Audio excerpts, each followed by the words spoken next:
Well, Oh, let it do. I nared my whole body. Had to get them numbers up. This is a whole lot of the tism.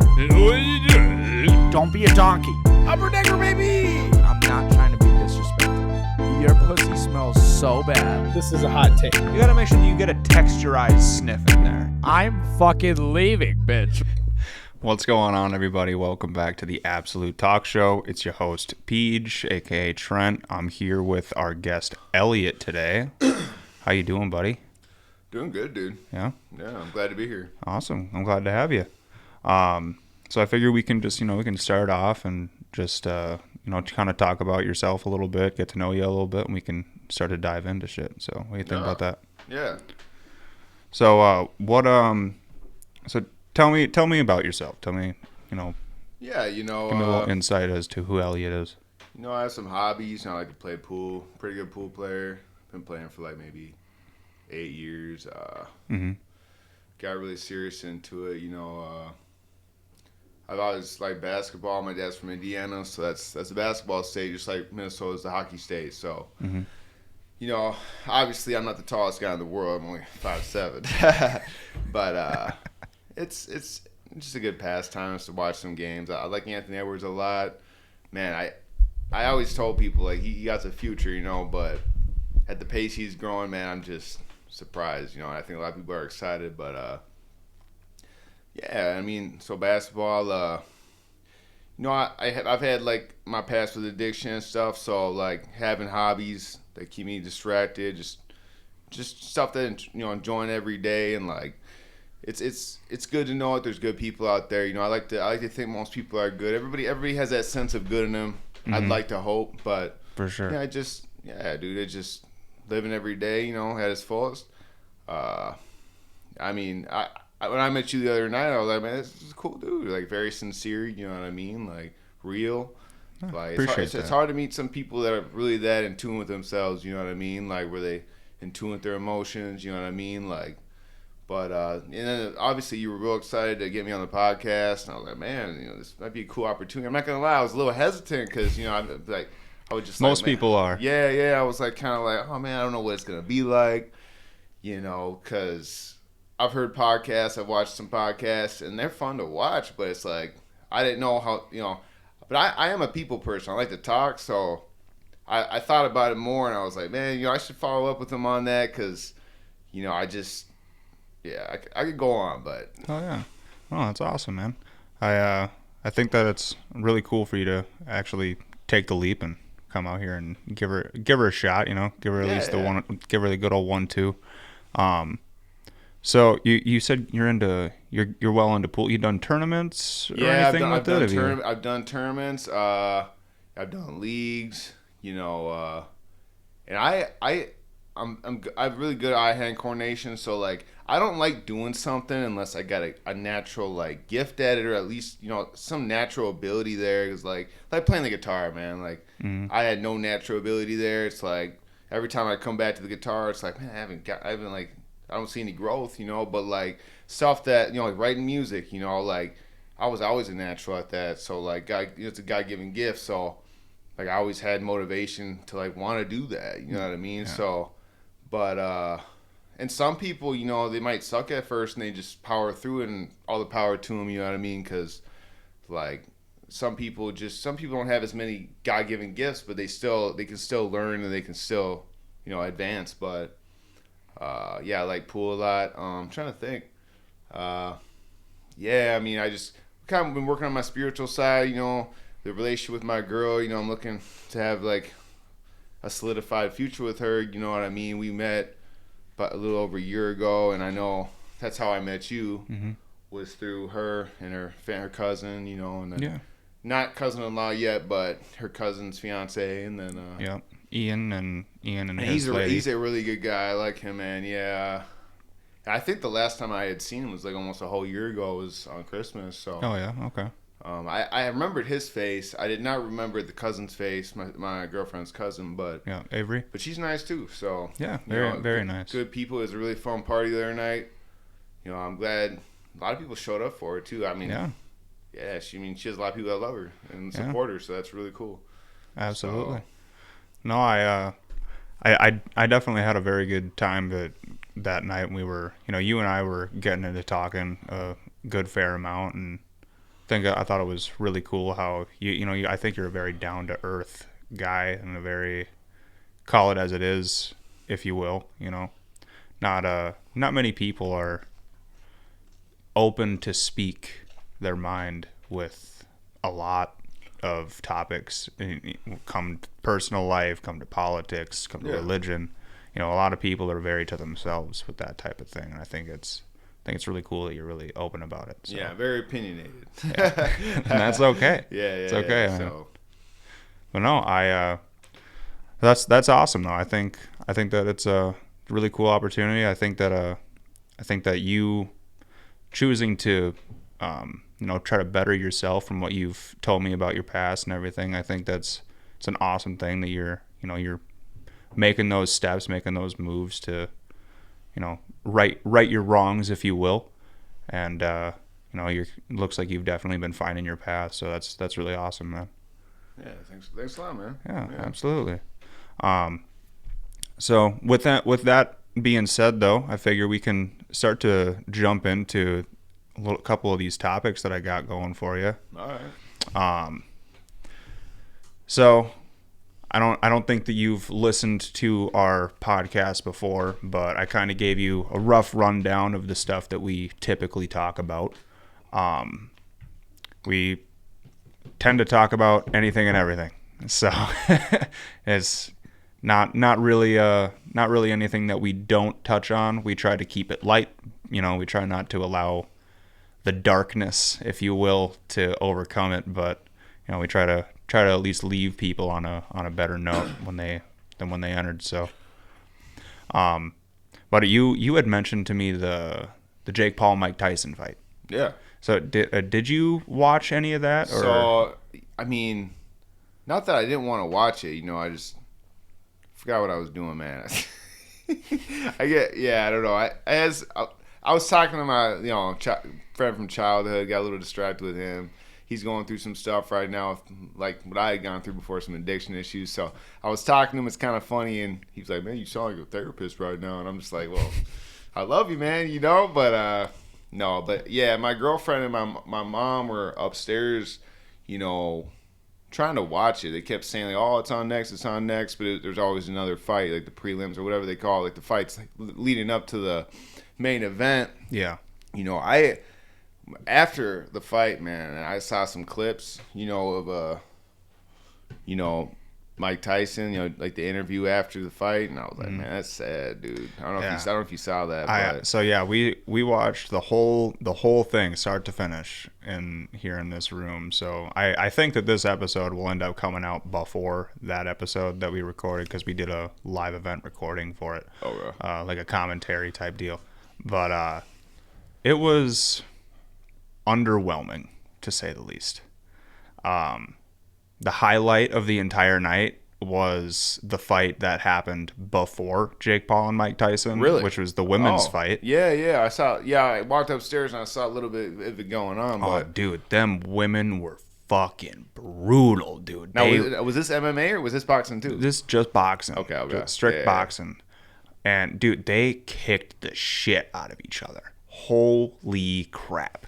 There was one girl. I bet I can pull it up. I think her name was Serrano. Her fucking eye, like above her eye, I did see got that. just gashed. Yeah, I saw dude. that. So is she the one that won, the one that had her eye gashed, or was it the other one that won? The one that got her eye gashed lost. That's suspected. Yeah. They both got like a gash in the same spot, but really? Serrano, which is this lady here, she literally had, here's a good picture of it. That's really bad. Yeah. Literally, you could see her skull, dude. Like that's. Might need a stitch for that. Yeah, a couple of them, maybe a few. But yeah, it was. So yeah, look, this is her after the fact. It looks like, but yeah, Amanda Serrano. Yeah, she. It's crazy. She looks actually kind of pretty before the fight, but at the end of the fight, it's like, wow, I mean, yeah, you get hit in the face a couple of times. It'll probably happen. But I guess the other girl, this girl, Katie Taylor, This was her opponent, so you can see she got a gash in like the same spot. Yep. But I won't lie, this girl was playing pretty dirty. Was she? Yeah, she was playing pretty dirty. She was headbutting Serrano. What? Yeah. And they let that fly? Yep. They gave her a penalty, but they let her win overall. So what happened? I don't know a lot about boxing. So like they call a penalty, right? So what? Essentially they took a point off of her. That's really all that was. Well, I mean, how do they get their points by a certain amount of punches they get in, or like what? How does that work? The rules for this fight, because this wasn't a UFC sanctioned fight. Right. Excuse me. This was a live Netflix event. So I want to say this happened in Dallas. Yeah, it was Dallas. Texas. And my mom at first thought it was Las Vegas, but then we found out it was Dallas. Yeah. Yeah. So it happened at the AT&T Stadium, and they basically, from what we understand, like there are kind of no rules other than the fact that it's strictly boxing. And other than that, the rules varied for each fight for the duration of each round, right, and the amount of rounds. That was really the only thing that they changed. What I did hear online, and I don't know how true this is, this could totally be people trying to blow smoke, but what I heard was that Mike Tyson signed a contract to not be allowed to throw uppercuts or anything. Really? Yeah. So because he's so good at them, or what? Yeah, I guess. And they also agreed to wear 14-ounce gloves compared to 10-ounce, I think is what they typically wear.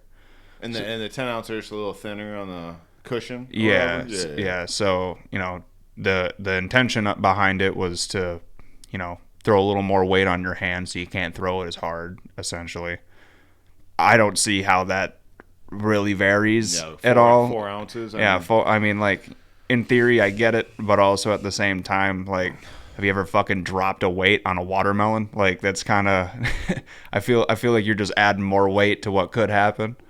But regardless, this was strictly boxing. So when I was watching this, I was like the entire time I was like looking at it like MMA because I'm so used to just watching UFC. Yeah.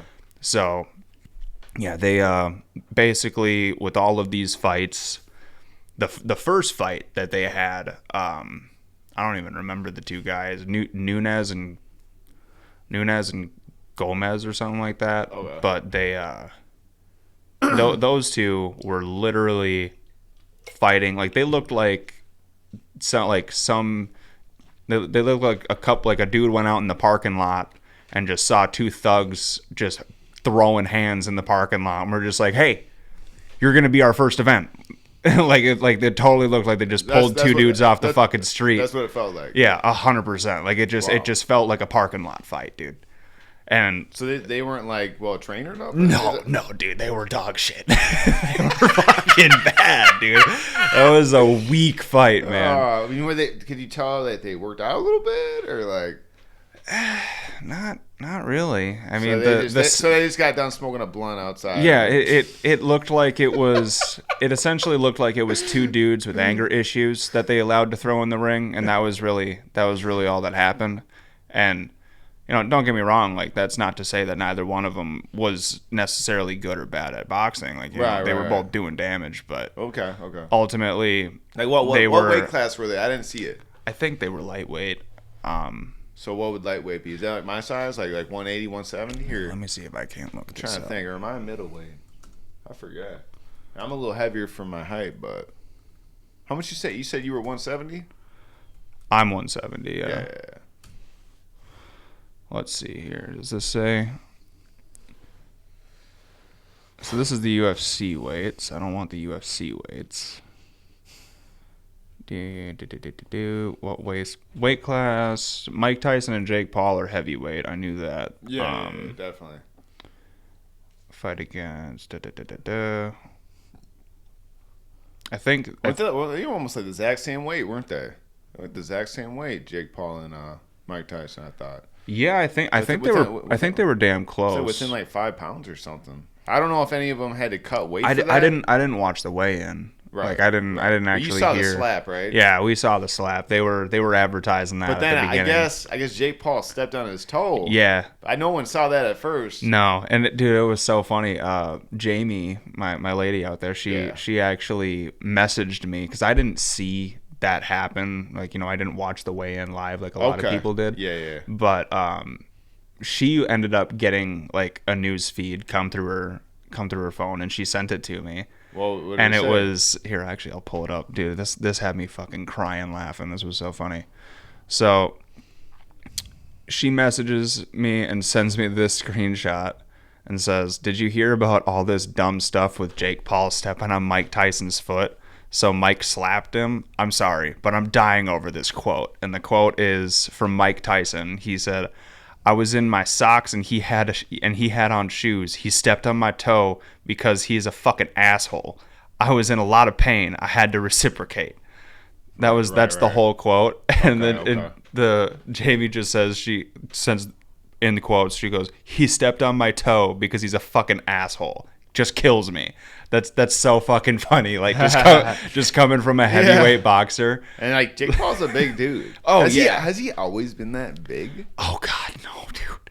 Like only in recent years when he finally picked up boxing was when he really started to put on all this weight. And why is that? I thought usually like boxers like to cut weight. I mean, they like to get a little lighter so they're quicker, right? I mean, it depends on the weight class that you're fighting in, for one. Was this like his plan all along, was to fight Mike Tyson when he started boxing? Like, I guess at some point, you think? I wouldn't be shocked, but I know that Logan, I think, fought Mayweather. That's his brother, right? Yeah. I think Logan Paul fought Mayweather, and Logan's doing WWE, I guess. So he's doing professional shit? Yeah. Oh, I did not know that. Yeah. I think Jake Paul has done a couple UFC fights. I don't know. I don't know for sure. I don't remember that. Okay. Let me look this up. I think he has, though. But yeah, no, it's definitely a interesting. And I remember the fight. Mayweather, because Mayweather won that one, right? I think Logan won. So now, do you think it's like, I don't know, man. I'm not saying it's all rigged or nothing, but a lot of people have their thoughts on that. Like, I mean, Mayweather wasn't that old. What was he, like 40, 45, 50 maybe at the oldest? Yeah. I know you gotta be pretty. You gotta train for a long time to be in that type of shape, and you can't really stop.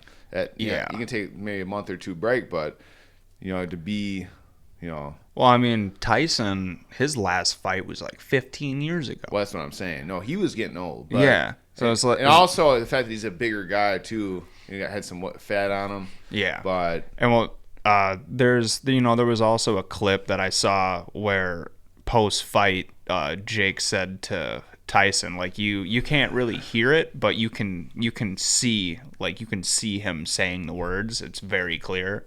Where he says to Mike, I got your money for you. So it's like, dude, you saying at the end of the fight? Yeah. So like, dude, this whole thing was a gimmick fight, dog. Like the start to finish. So yeah, because Jake Paul was gonna get $40 million, right? Was that what it was? I think that it was $20 million for Tyson. For Tyson, and I think maybe 40 for Jake. It was $40 million for. But do you think he just split that then? Or? I don't know. But what I do know is Tyson wasn't going to get the full $20 million if he didn't make it 7 rounds. How many rounds? How many rounds did they make? 8 in total were how many they did, and they did all 8. And it was the most underwhelming shit, dude. Like the whole time they were just basically touching gloves.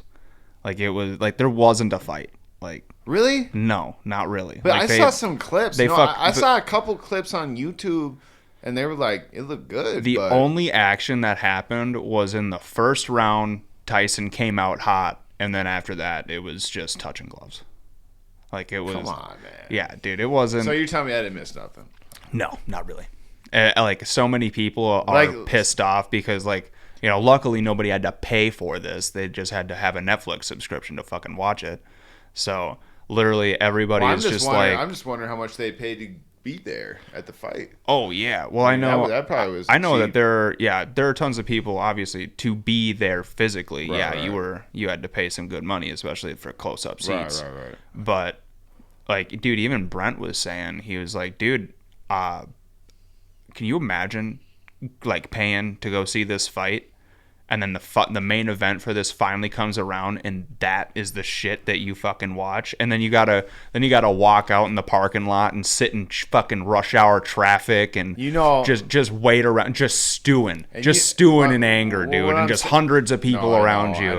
I feel like a lot of people aren't gonna want to go back to a Jake Paul fight after that. See, the thing about it is, it's the way that they have been trying to like advertise this fight and everything. It's very try to get my views in from like a YouTuber's like perspective. Yeah. So don't get me wrong. Again, I'm not saying Jake Paul's not a good boxer. I truly, I think he can box truly, but yeah. I don't fucking like Jake Paul. But regardless, I think it was a gimmick fight. But the one thing that happened, so the first fight with Nunes and Gomez or whatever the other dude's name was. Is that the first fight? Yeah, that was the very first fight. I think that was the lightweight fight. Yeah. And then they had like those two were literally like they're parking lot fight, dude. Like straight up, like they were being like so disrespectful. Like there was one point where like dude pushed the other guy, Nunes got pushed into a corner, and the other dude like fucking like pushed him up against the rail of the boxing ring, and literally just grabbed him and fucking dry humped him for like a couple of seconds, and then backed up, and then they fucking touched gloves for respect like right after that, dude. I'm like, dude, what the fuck is this? You what? Dude, you're a boxer and you're going to let somebody dry hump you on live Netflix TV and you're just going to dap a dude up after that? Like, fucking what? Like, that's fucking wild, dude. If somebody dry humped me on live TV in front of thousands of fucking people, and not to mention, did he dry hump his leg? No, like grabbed him by the fucking waist and humped him on the ass, dude. Like straight up. Shut up. It was the stupidest fucking thing. That's how it's Goya. spelled. Here we that's go. How it's spelled right there? Yeah, Nunes and Goya. That's what it is. See if I can't find this. Yeah, Goya dry humps Nunes in the middle of the fight, dude. Okay, I gotta see this. See. Hopefully. Yeah, right here. So you can see he literally pushes him into the corner and he just humps him right there. This isn't a video, unfortunately. So but you think these guys are like prison buddies or something? Honestly, dude, I think that they were probably just chilling in the same car, smoking a fucking doobie in the parking lot, and they were like, yo, our lightweight event canceled. You two box? Like, that's totally what it fucking felt like. Like the whole time I was just like, what the fuck are we watching? And then after that, there was what was the other fight? There was another fight that happened right after it. The welterweight fight, I think it was. What's bigger? Is it welterweight bigger or is middleweight bigger? I always get confused. I think welterweight is bigger or little? Smaller. Okay. I think maybe that's what I would be then. Like 170, 180, around there. Welterweight. Yeah, I'm not entirely sure. All these weight classes, they're different than like UFC, right? I think they are because again, this isn't a UFC sanctioned fight, but here let's look up UFC weight classes just for comparison here. Okay, so UFC weight classes, yeah, it's welterweight, then middleweight, then I guess heavyweight. I would be middleweight because it's 170 to 185, and then the welterweight is 155 to 170. Okay. Yeah. So you're 170. You could fight either or. Yeah, so it would, and see, that would be You're like the perfect weight, because then you can just so for me, for somebody at like 170 like myself, I'm not a fucking boxer, but Right. if I were, it would depend on who I was trying to fight and what weight class But they're then in. we also what I mean? got to take into account people like they dehydrate themselves, right? Exactly. So you would typically people lose weight before a fight, but I'm saying you could probably do lightweight, which is the 145 to 155. You could probably get down to like 155. yeah, I probably could, but I would Yeah. probably look like death on the way there. You know what I right, mean? And yeah. that's the thing. Like dude, when it comes to weight classes and fighting, like, and I've talked with this with some of the other guys as well. I feel like weight classes are too dangerous. Like, don't get me wrong. I feel like, yes, there should be a generality of having this, but having people cutting weight the way that they are, like, there are dudes that get into that fucking ring and they look like they're on the edge of death, dude. Yep. And is like, you can't truly convince me that the dude that just lost 20 pounds before this fucking fight just to weigh in at the proper weight, and then then ran away and stuffed his fucking face to be able to become somewhat healthy again. It's like, this dude was on fucking death's door, is what it looked like an hour ago. You know what I mean? It's like, you would think you would want this motherfucker to be at peak fucking condition. You don't want him to be sitting there cutting fucking weight just to make it into the fight. I just. But what are you gonna do? I mean, people know how to cut corners, and it's like, if you're not cutting weight, but the other guy is, Yeah. you know what I'm saying? Then you're gonna be in for a treat when you get to the fight. So, yeah. I don't know, man. My ultimate assessment of the fights that happened was, the first fight was a parking lot fight. The second fight, which was the welterweight fight, Did you like that one for the most part, or? it was okay. I mean, So would you consider that the second best fight of the night then? probably, yeah. The welterweight one? Okay. Yeah, the best fight of the night was definitely the women's fight amongst Serrano and Katie Taylor. Okay. That fight was brutal, dude. Like, this girl, she was bleeding profusely from a gash right on her eyebrow, essentially. Yeah, it didn't look good. No, not even a little bit. And oh my God, I can only imagine. And she took two, maybe three, two headbutts right to that same spot. After. Yeah. And What the and then hell? and then Katie kept beating that same fucking spot on her head and just kept fucking opening that bitch up, dude. So throughout the whole fight, like, she fucking I gotta see some. gave her a nasty headbutt, I dude. should just watch this fight from start to finish, just to because sounds like I missed something. So I can definitely pull the fight up. Maybe when we go on a break here in a little bit, and I can show you what you're missing. But cool, it was something. It was something, that's for sure. That fight between the women there, it was a rock of a fucking fight, dude. That was a kick-ass fight. After that, like, literally everybody was just like, oh, so the main event was before the Mike Tyson fight. Got it. Like, like that's the comparison. I don't think that was on accident either. I think whoever was setting up these fights are like, yeah, we're gonna do this one right before the Mike Tyson fight. Yeah. And well, like, the thing was too, with like the lightweight fight, the first fight that happened, it looked like, we were all saying that we're pretty sure that when they fucking hired these two idiots to go out in the ring, that somebody looked at them and was just like, hey, there ain't really any rules, put on a show. So dude pushed him in the corner and started dry humping him. It's that's crazy. like that's fucking, like, plain old just disrespectful, for one. And again, you dapped the dude up right after he did that shit? Right after he did that you shit? think these guys are at least friends or know each other? I mean, I don't think that they had any type of beef with each other at all. I like the way that it kind of seemed like it was playing out was that those two found out they were fighting today.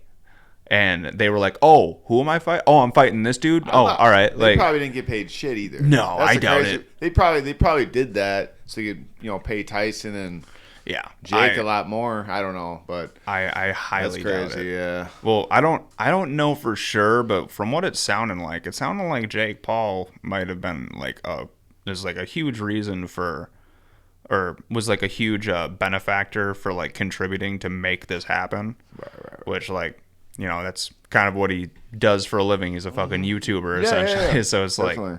like, it wouldn't shock me. Again, I don't know if that's actually true, but I don't know. Myself. So wait, the welterweight. I forgot what you had said. Was that women too, or? I don't know what the women's fight was. No. You said the women's fight was the second to the last. Yep. But then the welterweight or whatever, the one after the first fight, right? Yep. Well, yeah, the welterweight. That was fight. men or women? That was men. Okay. So it was men's fight, women's fight, women's fight. I don't even know if they have a welterweight for women's. Now that I think about it, I'm sure that they do. I'm sure that but- there's weight classes. So but- there was only one like women's fight. Yeah. Okay. But that was the best one. Isn't that crazy? Yeah, Like, 100%. Some people won't even like watching women fight. It's weird, but Yeah. but it's cool. It's actually kind of cool that you can enjoy. Like I know. Don't get me wrong. I've watched some good UFC women's fights. Like when Ronda Rousey got knocked out with that kick. I don't know if you'd seen that. Maybe it was like 8 years ago or something. Yeah, wasn't that like right when she retired? Right after that. I She think retired that was right because after of she that. had- Yeah. I think. Well, she lost like 2 or 3 fights in a row, and then she retired. Yeah. Then she went to the WWE or whatever it is. I don't know what they call it now. Oh, but I didn't know that. yeah, she's been there for a while. I used to watch a little WWE, Gotcha. when I was bored, but Yeah, when I was young, I watched WWE, but nowadays, not really. Yeah, and yeah. WWE it's entertainment. is, Entertainment, but it's an entertainment platform. It's not Yeah. really like. Don't get me wrong, they're still actually hurting each other there, but that it is scripted though. That's the thing. yeah, It's like I always wonder like if something's like scripted, right? And then like some guy like in the back of his heart, he's like, no, I want to win this instead. I always wondered that if that's ever happened. You know what I mean? Like, oh yeah. you think so? I'm sure. Like I'm sure that somewhere like someone did what they were not supposed to. Right. And went off script, if you will. And like we were kind of sitting here theorizing about the Jake Paul Tyson fight because like Tyson came out hot for the first round. Yeah. And then after that, they were just touching gloves. Like there was no action happening. And then after that, like the whole time I was just sitting here and I was like, I doubt that this will happen, but I really hope that Tyson is just like saving all of his energy for the final round so that way he can wail on Jake. But once those final rounds came, nothing happened. Not shit, dude. Wow. And like, dude, they even fucking stopped fighting like 5-6 seconds before the final bell rang, and so They're probably tired. well, They were probably tired. Like Jake Paul was the one that just stopped, like the 10-minute or the 10-second warning bell, like the final 10-second warning bell went off. Yeah. And then Jake just put his hands down and just like bowed to Mike Tyson.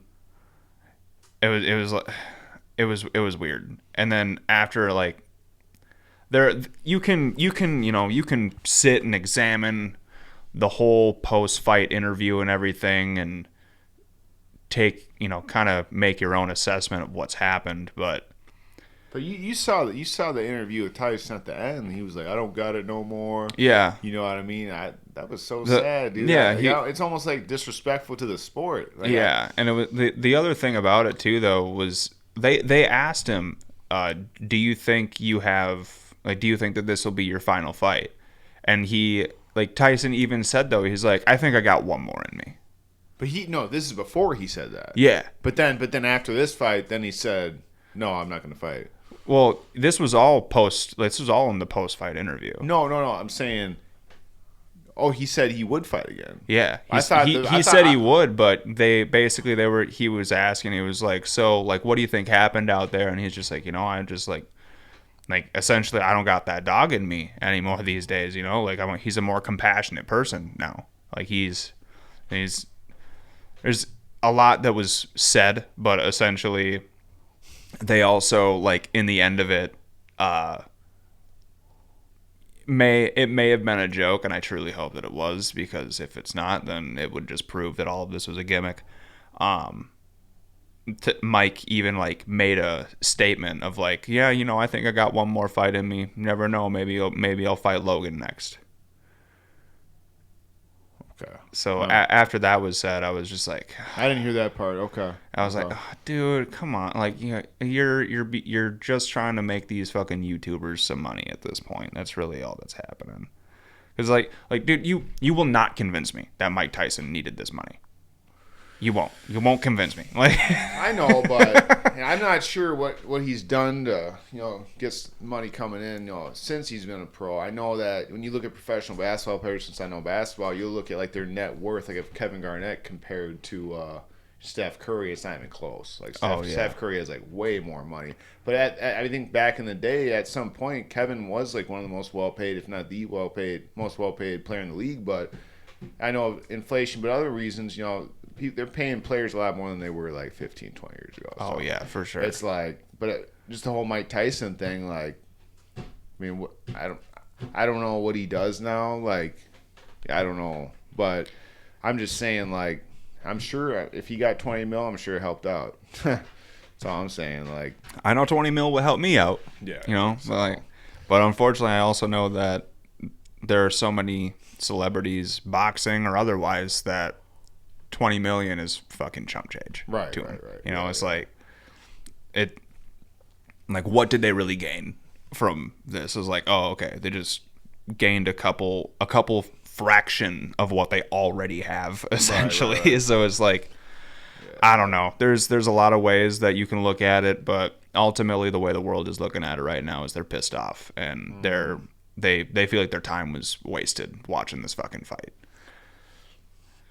So pretty sad, honestly. I really wanted to hope going into watching this that Tyson would not have taken this fight unless he was truly like just gonna fucking rock some shit. And I know a lot of people thought that. They're like, no, I mean, they were saying Jake Paul doesn't have a chance.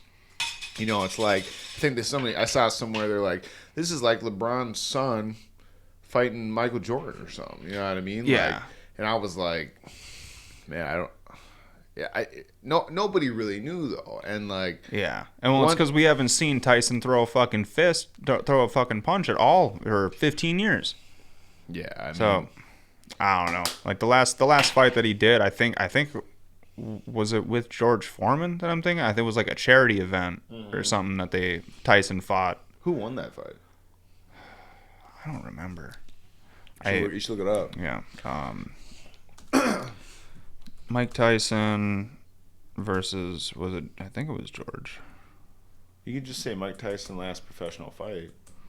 Yeah, that's fair.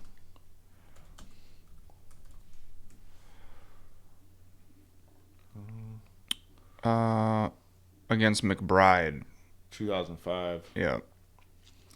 Okay. Got it. Kevin McBride. I think Tyson won. Tyson. Is it a white dude or something, I'm guessing? Or... Oh, so Tyson lost to McBride. Oh, wow. In the sixth round of 05. Okay. Damn. Well, that sucks. And see, like, the thing was, too, is, like, when I sat down to finally start watching this fucking fight, dude, like, I was stoked that I get to witness a Mike Tyson fight in my days, you know? We're not that... You're younger than me. I mean, 2005, how old were you in 2005? Fucking 7. That's what I'm saying. I mean, unless your dad was a huge boxing fan or something. Nah, not really. Like, yeah, so... Yeah, man, I mean... Yeah, so... I tried dabbling in or getting a little bit into the UFC scene, but even tried boxing a little bit. I don't know, like, I didn't like, I went through people in high school that would give me a hard time, and I had to fight back, and stuff like that. But I've never actually liked fighting. I like sticking up for myself, though, you know what I mean? Yeah, for sure. Standing my ground, but I feel like I'm at the age now, I'm 33. There's no really good reason why I should have to fight at this age, unless someone's like touching my girl or something, But yeah, exactly. Besides that, I mean, I was raised like you won't start fights, but you finish them. Like, right. That's it. Yeah. So I can totally relate with that. So but it was one of those things. Whenever I would start like trying to like learn the UFC, all that stuff, it was like I don't know, like I didn't have like the and I had it a little bit when I was like real young, like in my teenage years. I thought it was so cool just to punch a punching bag. It's so cool, you know what I mean? But like I remember I tried getting back into it, and I was like maybe 27, 28, and I was like, it's just not like that fun to just punch a punch. It'd be kind of boring, you know what I mean? Yeah. Like I don't know. Like I feel like by that time I knew what I was capable of physically. I didn't have to prove anything to myself. But when I was younger, when I was like a teen, I wanted to be like a macho man or whatever, just like prove that I'm a man. You know what I mean? Yeah. So I was always at that state of mind where I was like, I wish a dude would. You know what I mean? Like, because I just want to show people what I can do. You know what I mean? Exactly. But now it's like You were looking for the time to shine, essentially. right, exactly. Like, You know, so but now it's like, you know, I mean, I know you're not as old as me, but. Man, I'm in my 30s, dude. Like, I feel like I lived a lifetime already. It's like, so, but yeah, I feel that, man. I get it. With fighting, it's like, dude, I have a very limited knowledge with fighting. Like, if I had like Jake or Ian in here, they have a way better insight, especially in the UFC world. But I didn't really start getting into fighting in any aspect until like maybe 2 years ago. So, but I don't know. Are you talking about like watching fights? Yeah, just in general, right, honestly. Right. So okay. Yeah. So I did martial arts. I did karate when I was growing up. Okay, yeah, that's good. Around, I want to say it was probably around like 13 was when I quit it. And, I've never been like a naturally violent person. I'm not like that. So I have a buddy, I'm not going to say names or anything, but I have a buddy that's, trained and well-trained, Muay Thai, whatever, some jiu-jitsu too. I feel like, what happened to him was like, he did his first, like, not UFC, but he did his first MMA fight, and then he was a virgin, right? And then, like, he won the fight. There were some girls there, like, he partied after, lost his virginity. Ever since then, it's like, it's all been about his ego, like ego and like fighting, beating people up, and like he feeds off that, like knowing people thinking he's tough. And that's how a lot of fighters are, man. But that's what I'm saying. I don't think that's necessarily healthy. Like no, I don't think it is either. I don't think that's healthy. I think, but I do respect the fact people grow up, get a black belt, whatever, do it for self-discipline. But that's a whole different thing. Self-discipline or inflating your ego are two opposites. Exactly. So it's like, yeah. I don't know. Fighting, we could go on for fucking days about talking about it, but ultimately my all around assessment when it comes to the Jake Paul and Mike Tyson and everything, it felt like a gimmick. Unfortunately, it felt like my time was wasted watching it, which was sad. Unfortunately, but so did you guys have to? Was it free on ESPN? Nope, it was a Netflix live event only. Okay, so you just had to have Netflix. Yep. Okay, so as long as you had like the basic Netflix subscription, then you were able to watch it. But yeah. Anyway, we can move on from fighting a little bit here. Yeah, for sure. We'll take a quick break here, and then we'll rock back in. Yep. All right, we're back. So you were telling me. You were telling me that, you're a big steak guy.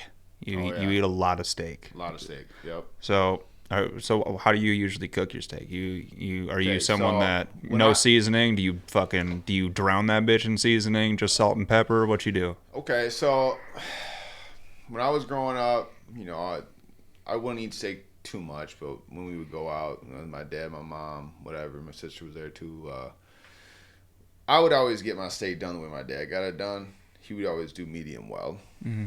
I didn't think much of it. It was good, and it's weird because like we used to go to Applebee's a lot, and like I thought the Applebee's steaks were so good, but like when I got older, realized wow, there's actually some steaks that are actually really good, and I was like, yeah.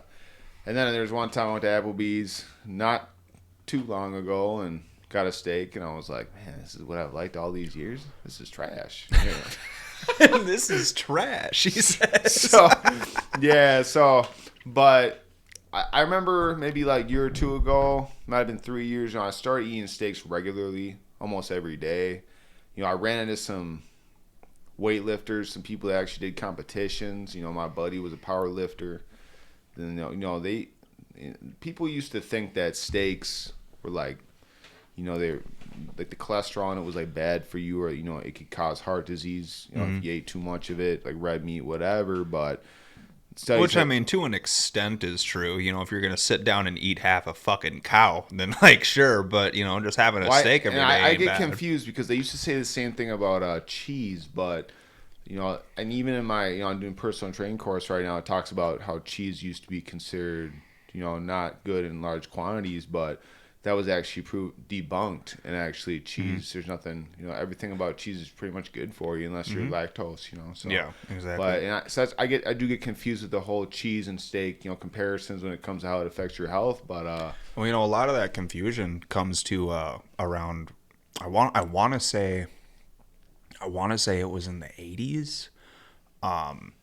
Big food pharma basically started manipulating and paying these scientists to fib about their research and manipulate the public into thinking that fats, like saturated fats, were worse for you than sugar. Oh wow, yeah. So hence how sugar, like the sugar industry's candy, cereal, and you fucking name it, like all of that. That was when that all really started to take hold. Wow. And like that was when like you remember like Apple Jacks commercials and shit like that. Like the cinnamon and the apple dude fucking run into the bowl. Like all of that was just advertisements to kids for hey, eat your daily dose of sugar. Like honestly, when it comes to cereal, unless you're eating what people consider to be like an old man cereal, like you're actually not getting like really any benefits for your day at all other than a sugar high. So that's a you brought up RFK and the health plan.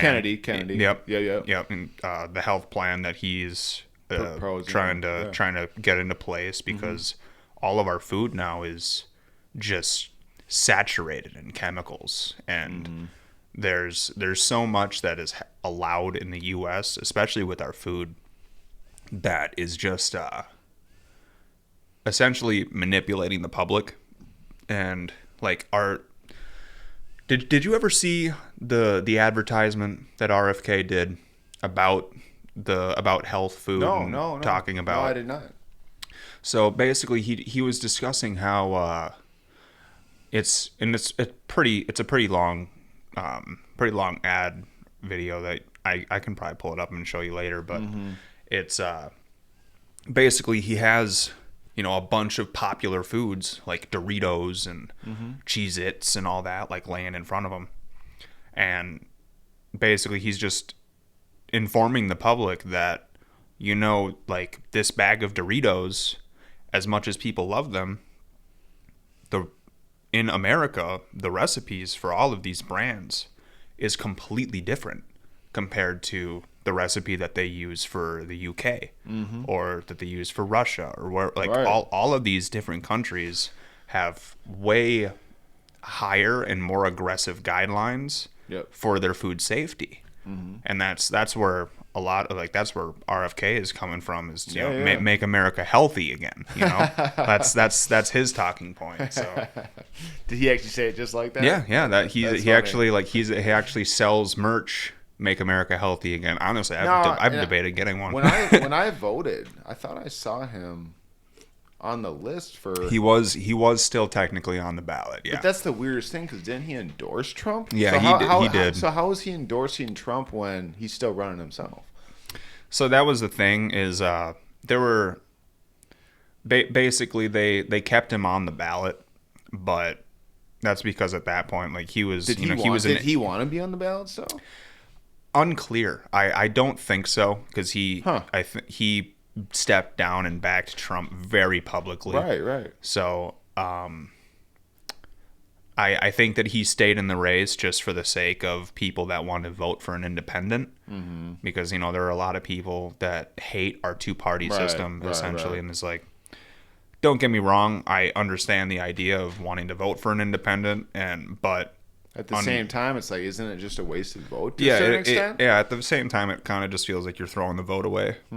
Yeah, but to each their own. Everybody's welcome to their opinion. So vote for who you want. I don't think that anybody should truly be attacked on their political views and shit like that. Right. But it's a weird world. People are looking for a reason to get mad nowadays. So yeah. And some of the stuff people believe, like, about politicians and stuff, like whether it's Democrat or Republican. Like, I remember, my parents are strong Republicans, and my mom believes these things, like, Obama's wife is really a man, and I'm like, okay, I don't know, like, I understand a Republican mom, but it doesn't mean you should believe everything you hear. You know what I mean? So, we could go on, we could go down the rabbit hole of politics and stuff, but we were talking about the steaks. So. Let's get back to the food. So, So I asked you, so how do you cook a steak? When you pull a steak out of the pack, what's your favorite cut? What do you get? Well, you a ribeye, you a T-bone, So like I said, I almost eat a steak every day. It's rare when I don't, because I need to get adequate protein. It's so much easier to get the amount of protein I need because I lift weights a lot. Yeah, you were showing me that. And dude, that video that you sent me the other day, how much were you lifting in that? Like 350? Is that what you said? So I was kind of like moving up. I've never done a max on the deadlift, and I'm trying to get into power building. So I was like working on the power aspect of things, but also working on muscle growth and hypertrophy. So, but at this, all right, yeah. Are we good? Yeah. Okay, good. So technical issue. So hypertrophy and power, whatever.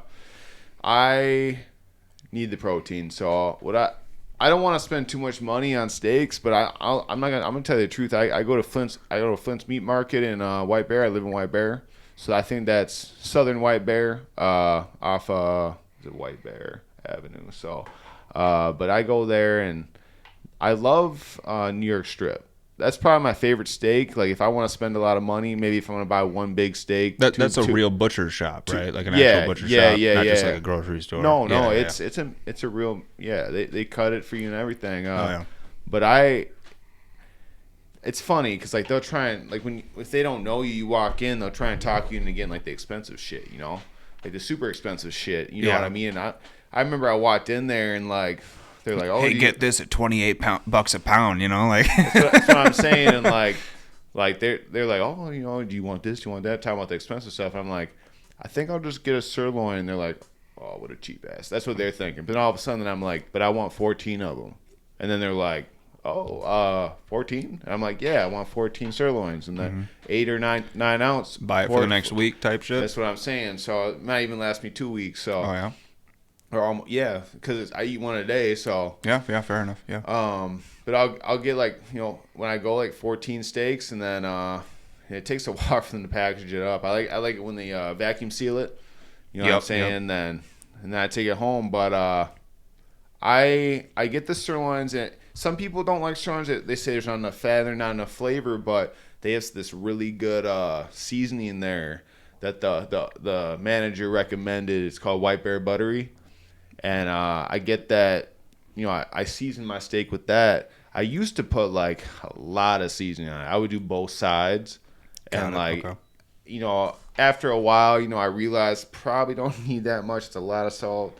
I'm not saying salt is bad. They talk about it in the program doing for the personal training that salt is good for your muscles and muscle growth or, contraction, all that. So there is such a thing as having too much salt, because too much salt can dehydrate and that's you. why I stopped doing both sides of the steak. I just do it on one side now.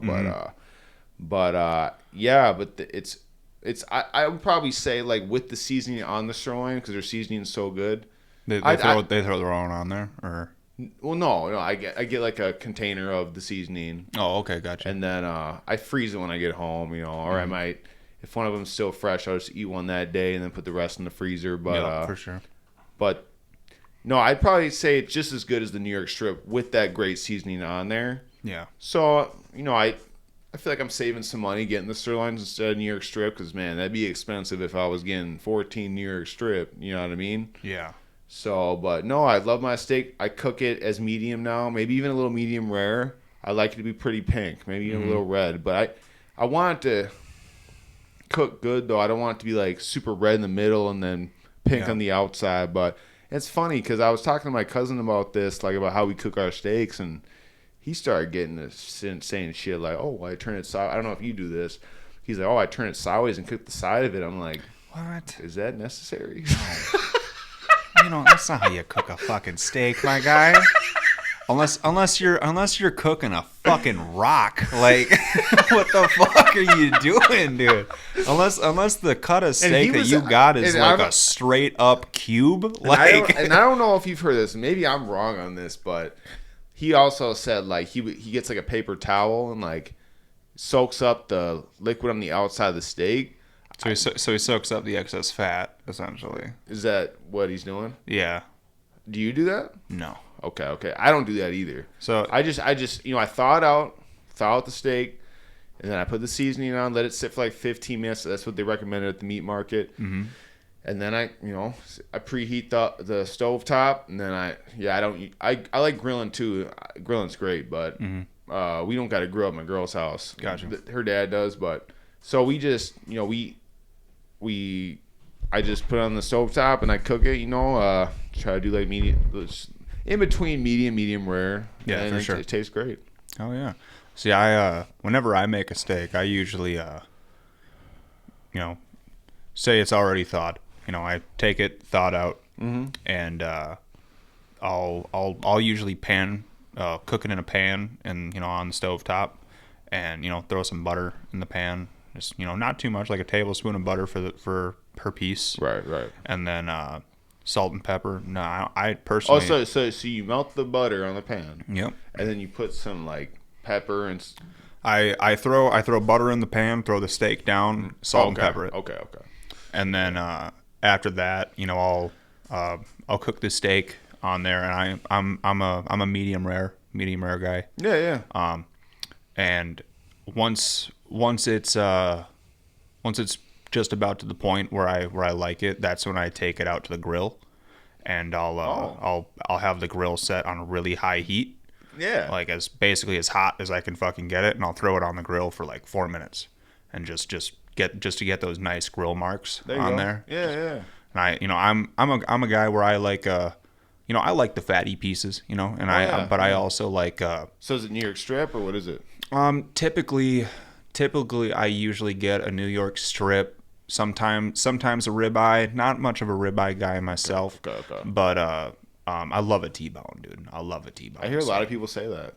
I love a T-bone. A lot of people talk good things about the T-bone. Yeah. Well, I mean, technically a T-bone is fucking two different cuts of meat. You know what I mean? It's two steaks essentially. It's a meal, bro. Like you could totally just eat a T-bone steak and like be satisfied. When you got that T-bone, like when you get it at the store or wherever you get it, how many ounces is all that together?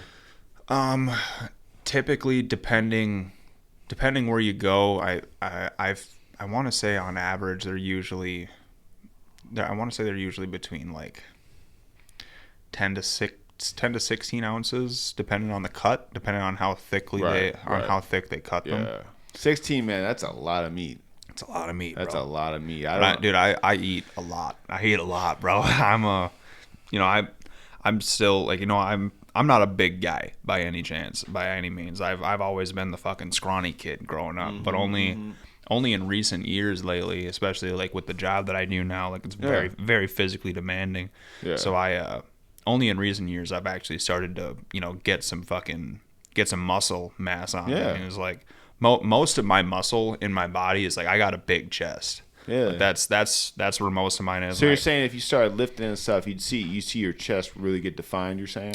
Yeah. Well, and see, like my chest is already like fairly defined, especially for me not like doing exercises on the daily. Definitely, yeah. But they call that insertions, like or your muscle belly. Like some people, are gifted with nice triceps or nice chest. I wish I had a nicer chest because I started seeing a personal trainer just to work on some bench press and stuff, and I was telling him like, man, I see these people at the gym, they got this big ass chest, and like I want to look like them. Yeah, and exactly. And he's telling me, he's like, well, everyone's everyone's body's different. That's what I'm saying. That's what he was trying to get across to me, and I was like, okay. That's the thing. Like a big thing that and I've never really been one to go to the gym much. Right. I do home workouts every once in a while, but and you said that, but what I would like to do if I had the fucking time and money to make it happen is I would like to go to a nutritionist. Yeah. And just be like, what do you think would be a proper diet if I were to get into weightlifting and everything? What do you think would be the proper nutrition regimen that I should keep on track in order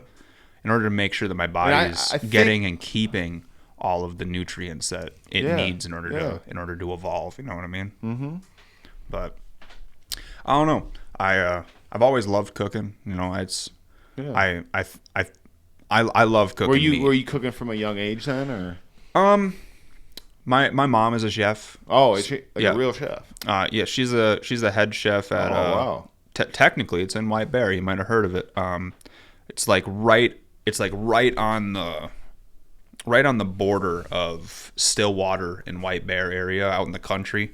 Right off. It's off Manning Avenue. It's called the restaurant is called Sal's Angus Grill. I don't know if you've ever heard of it. No, I had not. No. Have you ever heard of the Withrow Ballroom? I haven't, but anyways. Okay, so out there, and it's in the middle of fucking nowhere, so I'm not surprised. Okay. But it's like a steakhouse type place. Yeah, it's definitely. But she's been a cook her whole life, as far as I'm able to ever remember. She's been. So you learned a thing or two from her. Yeah. That's cool. She taught me basically everything that I know, and she gave me a recipe that I've evolved it more over the years. Yeah. It's a chicken bacon ranch pasta, and it's really, it's fucking immaculate, dude.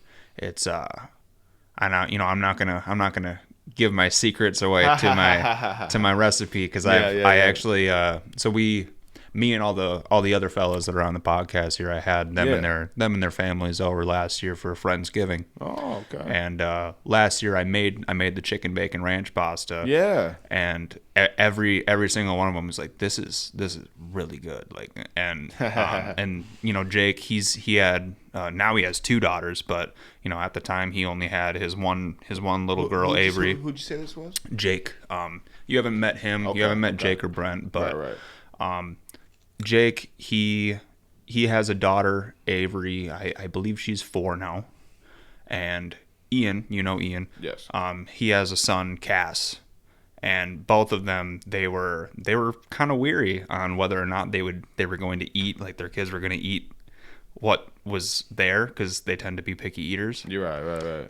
They're kids. It's typical. Mm-hmm. I used to be real picky. Yeah. And but they both they were like, no, just take a bite, just try it. Mm-hmm. And as soon as they both tried it, they were like, ooh, and they just devoured their plate. Now, did you make enough for everybody? I make like a 9x13 pan, just a big boy, dude. I throw some mozzarella cheese in there, some Parmesan, shredded chicken, bunch of bacon bits, and then I make my ranch sauce, and it's awesome. It's really good. Okay. Hopefully you'll be around for me to. Maybe I'll try sometime.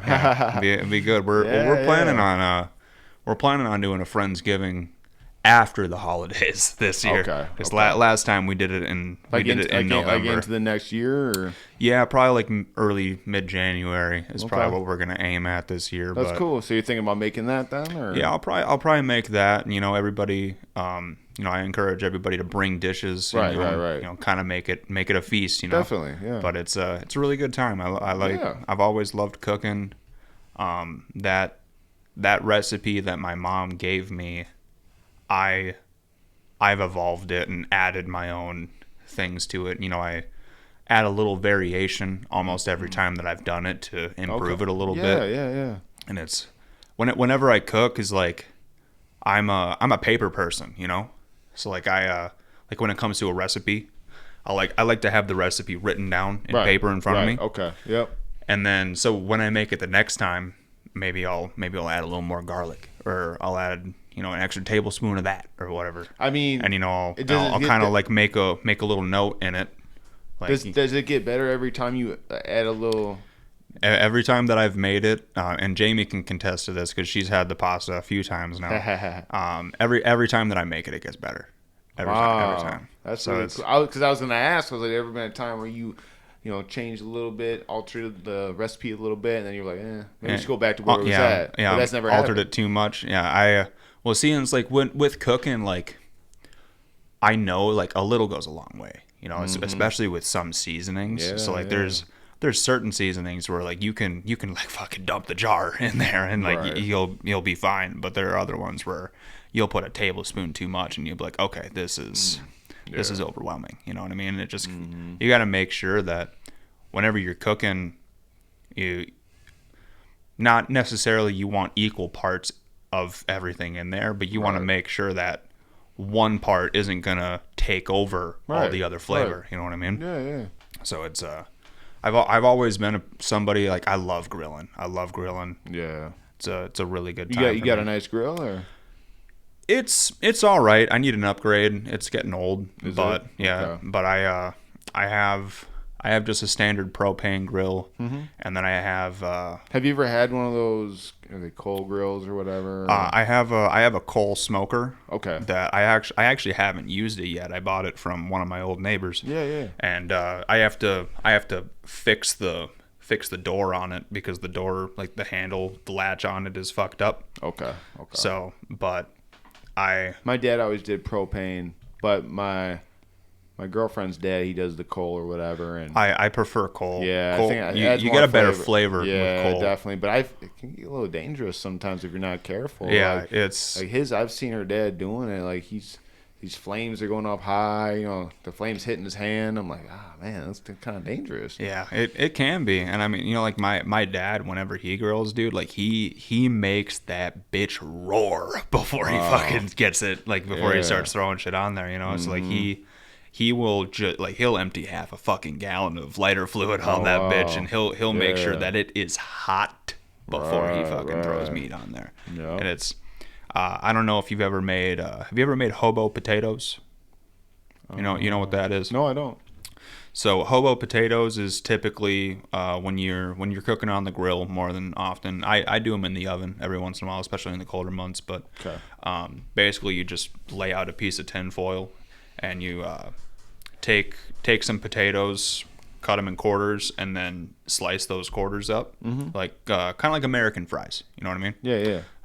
Slice them up real thin like that, and then throw them into a big piece of tin foil with a bunch of butter. Yeah. And some Lowry's, some seasoned salts, a couple of different spices of whatever you like. Yeah. And then just wrap it up, close it up, and just throw it on the back of the fucking grill and let it just sit there and cook for about 45 to an hour. And it just comes out just.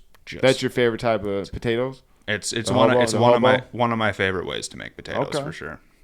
It's and some people don't like a lot of butter, so it's it's a personal preference, but an acquired taste or whatever. Yeah, the way that I usually do it is I'll probably throw like 2 tablespoons of butter in there with about, I don't know, maybe half a pound of potatoes. And a lot of the time, like I'll throw some onions in there with it too, and just let it sit there and slow cook. Yeah, the onions with the potatoes really make a difference. It does. It's really good. Really makes a difference for sure. I've always loved to dabble in cooking. Like I have a ton of cookbooks that I need to dabble with the recipes a little bit more, but I've always so many recipes, right? Yeah, man. It's like I would love to be able to just sit down and every day pick a new recipe and cook this, but it's like, dude, the amount of things that so many recipes need is like, dude, I gotta buy more shit. You know what I mean? Like, I'm like, oh, I don't have time or whatever the fuck this is. I mean, like, has it ever crossed your mind like maybe I like to do something like that? As a job, I'm not cut out for being a cook. I know that just because your mom she's got that on lock, dude. Like she really does. She's really good at cooking. But I'm the person where I like to make somebody a dish and then I like to watch them eat it and like I like to see that look on their face like, oh shit, this is good. Like I like to see that reaction. You can't see that from the kitchen. You know what I mean? So it's like I like cooking for people, but I don't necessarily like cooking for. I understand. Yeah. Okay. My mom's a great baker. Like she's a good cook too. Great. Oh, really? She's a great cook, but no, I've always told her, Mom, why don't you open like a bakery or something? Baking is hard, dude. If you're good at baking, that's literally the most difficult version of cooking. It really is. And it's like, so many people are like, oh, well, no, it's not. You just fucking shove it in the oven and forget about it, right? It's like, well, that just ain't right. I mean, hell, so there's a restaurant, Cozy Corner. Those that have been in the Hudson area, they know Cozy Corner, but it was a pizzeria that unfortunately burnt down like 2 years ago. Oh wow. And it was like the cornerstone of North Hudson. And they were super famous for their breakfast there. Okay. And they made a killer hollandaise. And what'd you say? A killer hollandaise. You know what hollandaise is? No, hollandaise sauce. There's a lot I don't know. Just describe it. You ever had eggs Benedict? I've heard of it. I never had it. Here, let me pull up an eggs Benedict here for you. So eggs Benedict is typically You said eggs? Yeah, eggs Benedict. Okay. So it's typically a toasted English muffin with some ham, sometimes some cheese, depending on where you are. Yeah. And then a poached egg with some hollandaise sauce over top of it. Typically, hollandaise sauce is made with egg, but the hollandaise that Cozy Corner used, they don't make it with egg. It's basically all fucking butter, which is not good for you, but it's fucking delicious. Like, so once Cozy Corner burnt down, like it brought a tear to my eye, man. Like wow. I was like, man, I'll never be able to have that again. But I used to work there back when I was a teenager. And I got the hollandaise recipe there up you here. go. So I know everything that they used to make that hollandaise. Yeah. So I every once in a while when we're here, usually on the weekends, Jamie and I we make ourselves a kick-ass breakfast on the weekends, and a lot of the time I'll make hollandaise. And yeah, hollandaise is one of those things like when you're using butter, if you are allowing yourself to just so hollandaise is tricky because you don't want to take the butter like straight out the fridge and throw it in the pan because it won't mix. It will just stay separated if you throw it in there when it's cold. Okay. So when you make hollandaise, at least the version that I'm talking, you gotta take all that butter out and let it sit on the counter and just get to room temperature. Yep. Before you throw it into the pan. Okay. Or else it's just gonna be mix, like your hollandaise that you want is gonna end up at like the bottom of the fucking pan, and then it's just gonna be just a layer of butter over top of it, and it just won't mix together if you throw it in there when it's cold. So it's like, that just shows like how tricky cooking is. Like there's all these little things. Now, you said your mom is a cook or a chef or whatever, but like, is that were her parents or was her dad or her mom like a really good cook and that's how she got into it, or do you know? Or my grandma, my mom's mom, she's always been a very good cook. Okay. So I don't really know, but I assume that is where my mom started to learn from a young age. But my Thanksgiving, we have every Thanksgiving at my grandma's house, and man, that woman can make a fucking turkey, dude. I tell you, like it's so good. It's the only time that I've ever actually had like a turkey made where it's not dry. And that's like, I hate a dry turkey, man. dude, that's the thing. It's like there are so many people that will make a turkey and you know, you'll finally sit down to eat it and you'll take a bite and you're just like, it's almost grainy. You know what I mean? It's like you like gotta have gravy with it for it to even taste okay. Yeah, you gotta have some type of moisture in it because if not, it just feels like you're chewing on bark. You know, like it's cooking is such an art. It really is. And I like they're like praise to my mom and praise to all the chefs out there. Like honestly, like that shit is hard, especially when you're working in a restaurant and actually having to utilize these thousands of different things that are happening at one time, and you got 60 orders of food coming in at one time, and you're having to time all of these things together to make it all come out at the same time. That's hard. Now, when you like started getting inspired? I take it was by your mom, right? Was she who inspired you to get into cooking, or were you already like a natural at it, or?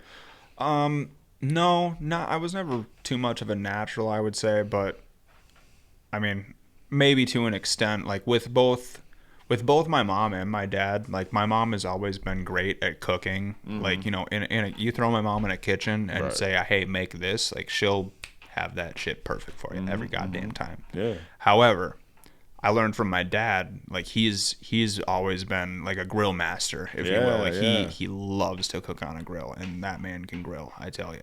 It's like hell. Last time that I went and hung out with him a couple of weeks back, he made he made us both some T-bones, dude.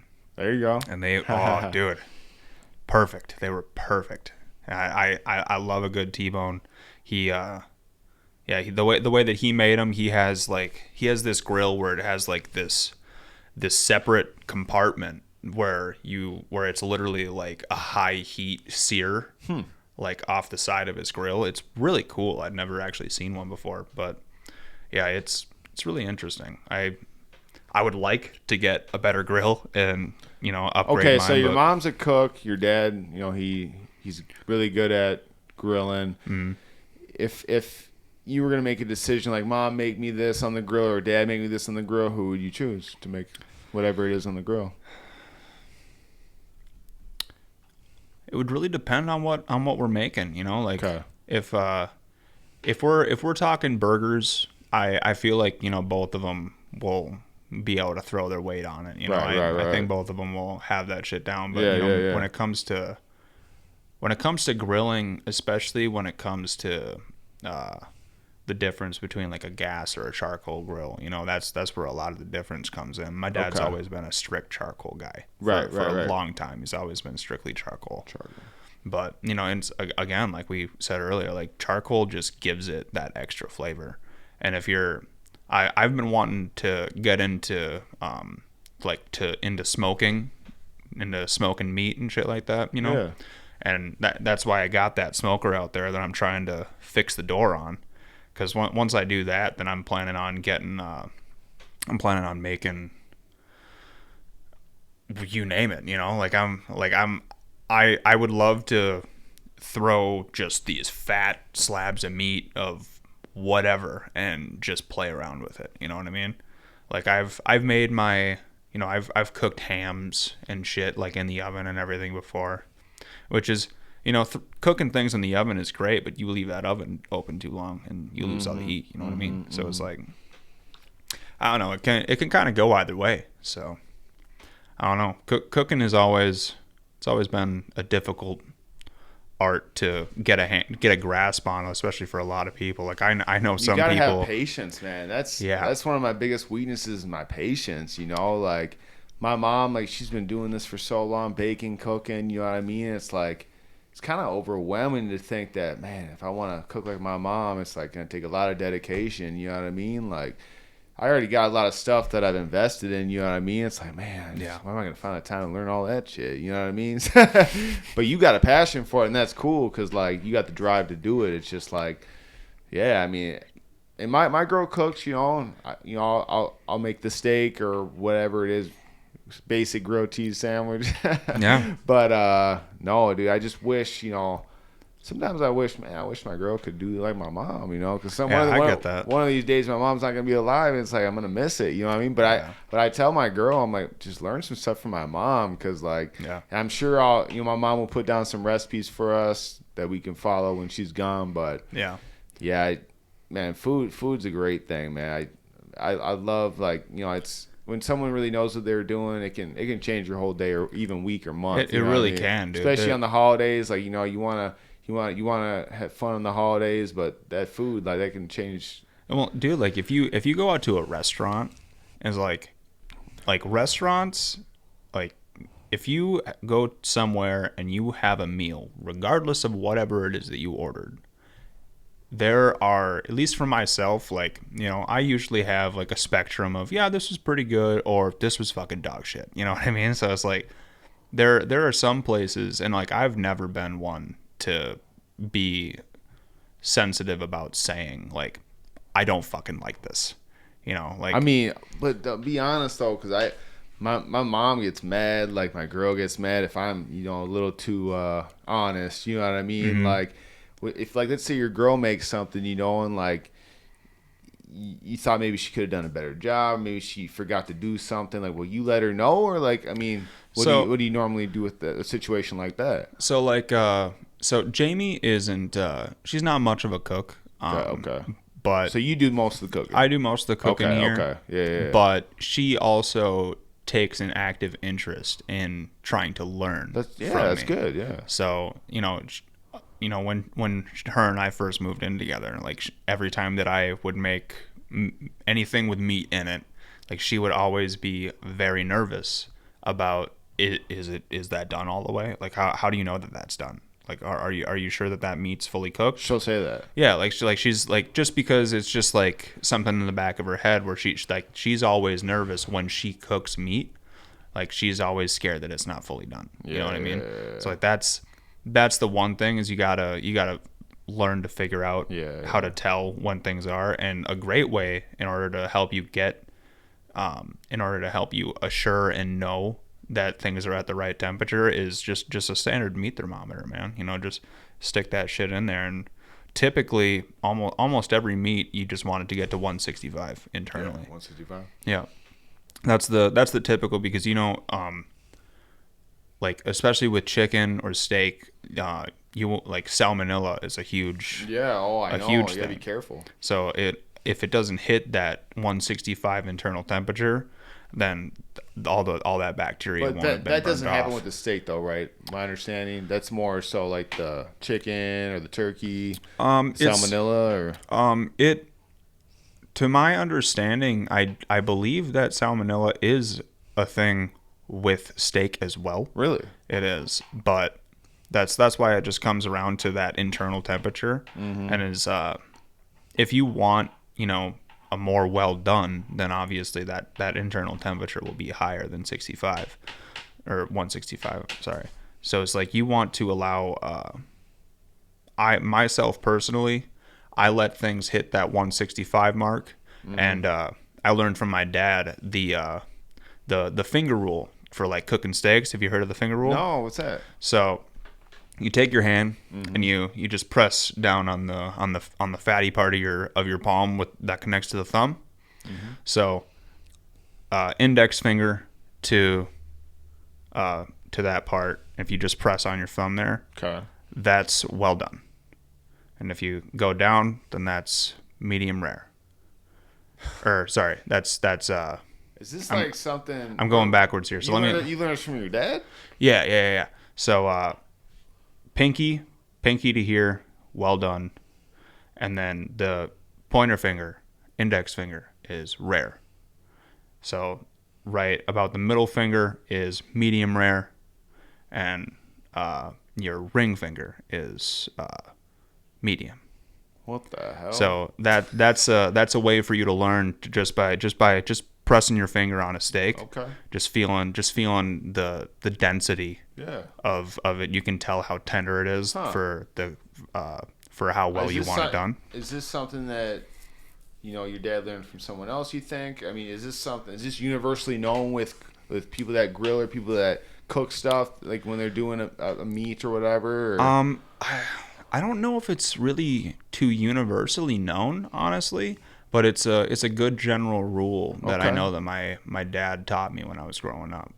Because I remember I would sit outside and I'd watch him grill when I was young. Yeah. And I remember he just sat down and he was like, "Do you know how to tell?" And I was like, "No." And he goes, "All right, well, you want medium rare, right?" And I was like, "Yeah." And he goes, "All right, so take your finger here. So right here, that's medium rare. Or sorry, that's I keep blanking and I'm messing all this up. And I know that I am. So we got pinky, well done. Okay. And then we got medium well. For the ring finger. Yep. And then we got medium for the middle finger. Mm-hmm. Medium rare is the index. And then open hand with your other hand pressed there, that's rare. So just do that to yourself and you'll feel that change amongst all. I can't even reach my pinky to my palm. But you can, you do this and you can use your other hand too. It's ultimately just about, you'll figure it out. It's a good rule of thumb in almost a literal way. So I was gonna say that same thing. That's funny, yeah. So yeah, no, dude. I've always loved cooking. I've always had a great time with it. Here we'll move on to some of our other subjects here that I got for you. okay. So one of the other things that I got is Costco. Costco had to recall like 80,000 pounds of butter recently from Kirkland butter from their stores because of a fucking mislabeling issue. So apparently the FDA requires for butter products you need to have on the product that this product may contain dairy. That needs to be on there. Like it's FDA. It's the law, essentially. May contain. It may contain or will contain. Okay. It needs to have that on there. Okay. 80,000 pounds of butter came to stores and didn't have that on there. And it's like, I get it. I understand. But technically, butter isn't butter if it's not dairy. Right. That's margarine then, right? Yeah. It would be considered margarine. So I think it's fucking stupid. I don't see, like, I feel like if you're going out and you're buying butter and you're going to be pissed off that you weren't warned that your butter had dairy in it, then I feel like natural selection should take care of you. You know what I mean? Like, there are some things that are common knowledge to many that aren't to a lot. And that's just kind of where that falls into place. Yeah. So I don't know. I think it's kind of funky, but I think you had told me before. Are you a member there at Costco or? No, actually, I haven't. I actually have never been a member to Costco. I've gone there a time or two with like a friend. I got to get a membership. A lot of times we'll head up there when my dad's gonna go in there. I'd like to get their Celsius. Is a better deal. You know what I mean? Well, so buying in bulk, dude, is just nice saying. to be able to do. But I love my caffeine. I got severe ADHD. I like my caffeine. Helps me focus at work. Helps me just get through my day. You know what I mean? So the Celsius, my girl likes that Alani or whatever it's called. It's kind of like Celsius. It got some different flavors and stuff. Same amount of caffeine though. But and then we'll get maybe some sausages that have like some cheese in or whatever, and that's always good. You know, get a good quantity of that. But yeah, I think Costco. Have you ever gone? Were your parents ever a member to either Sam's Club or Costco? No, not my parents. Okay. But I know because I'm from Woodbury. They got a Sam's Club and a Costco now. I think it used to just be a Sam's Club, but they got both now in Woodbury. Yeah. I don't think I've ever been to the Costco there, but I think I've been to the Sam's Club in Woodbury. Yeah. But, and I don't know what people. I see a lot of people say Costco's better. You know, Sam's Club's better, but there are a lot alike. So last thing that I'll hit you with on the topic of food. Okay. So this is just kind of a funny thing. So Jamie sent me this a while back, and I got this up here on the screen for you to look at. This is a video that she found on Instagram, and it's the caption of it is just hilarious. It's literally called "Edging an Egg." So for our audio listeners here, it's literally just an over easy egg, and it's just a dude taking a fork to it and just like edging the yolk until he finally breaks it. It's super fucking stupid, but it's funny as shit.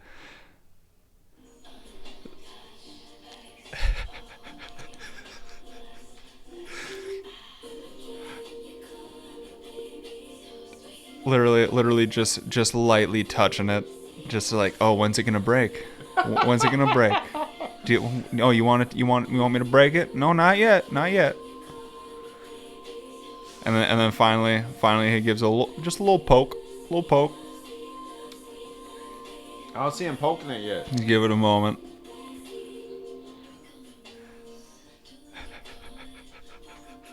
He's really feeling up on it like that. Yeah, dude, it's like, see, now he broke it. He's like, oh, did he? Yeah, Where's it broken? I don't see it. Right there. Oh, See, yeah, he's yeah. just toying with it. It's so fucking funny, dude.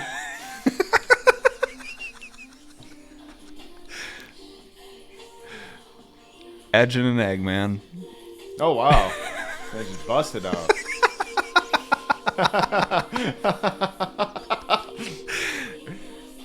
Like way too sensual for a cooking video. You know what I mean? Like, That's hilarious, dude. Wow.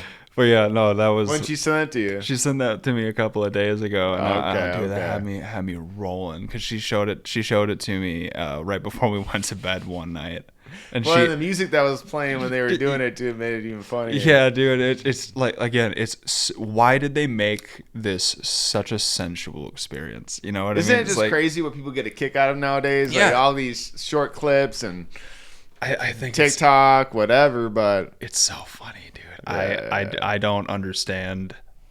Like, I get the humor that they're going for here, but like, just the idea of edging an egg is just the weirdest fucking idea that I've ever heard.